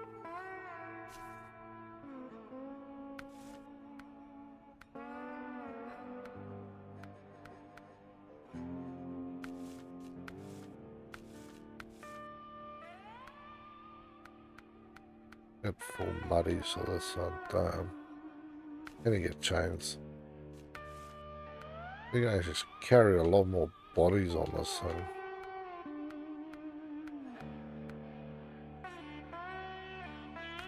Good choice, that truck. Bloody expensive though. But yes, this is just what we're going to be doing. I will just be, you know, back in this thing. Remove regions through the garage. Yeah. Didn't know that, but now I do. So, yeah, people. Oh, wow. It's been a good night gaming. I thought I would get further, but, yeah, I'm feeling a little tired. Not gonna lie. I'm feeling a bit tired. So, we'll call it a night here. I will finish up this one, so the next stream we will do, will actually be not this, but actually, you know, a proper start in Alaska, and then we can come back and grab our trucks as we need, because we'll probably pull them all back into the, we can park them all in the garages, and then you have to retain them. You can't only retain, I don't remember how many you can retain, but there is an actual amount. But nonetheless, that is not tonight's worry for you guys. We will be back on this next week, and we will be starting off in Alaska for another awesome journey to go through those 4 maps. But yeah, we'll be doing exploration, we'll be getting our new vehicles, we will be getting more upgrades, so there's lots of stuff there to see. But people, with that said, it has been an awesome night gaming with you all, so thank you for tuning in, thank you for showing me love. If you enjoyed the video, leave a like, leave a comment. If you are new here, welcome to the channel. It's awesome to have you here. And yeah, hit that sub button so you can come and join us. It'd be awesome to have you. And from me and Helgi, who is not here again, she's gone off to nap. If you want to keep us on the air, because this is my full-time gig, then support us through the following options as always. Buy yourself a membership to the YouTube channel. There is multiple options there to fit everybody's budget. Check out the link to the merch store, which is in the description, or you can go all the way over to the merch store tab on my channel, and whichever way you want, donate some dollars or whatever you have through the super chat, super thanks, and super sticker options, because all those things have so far kept me alive, and there's been people who have been generously giving, which has allowed me to get upgrades to the channel, and yeah, keep me on the air for a few more months, people. But with that said, have an awesome weekend, stay safe, have a better one, and look forward to catching you guys next week for the next stream. See you guys.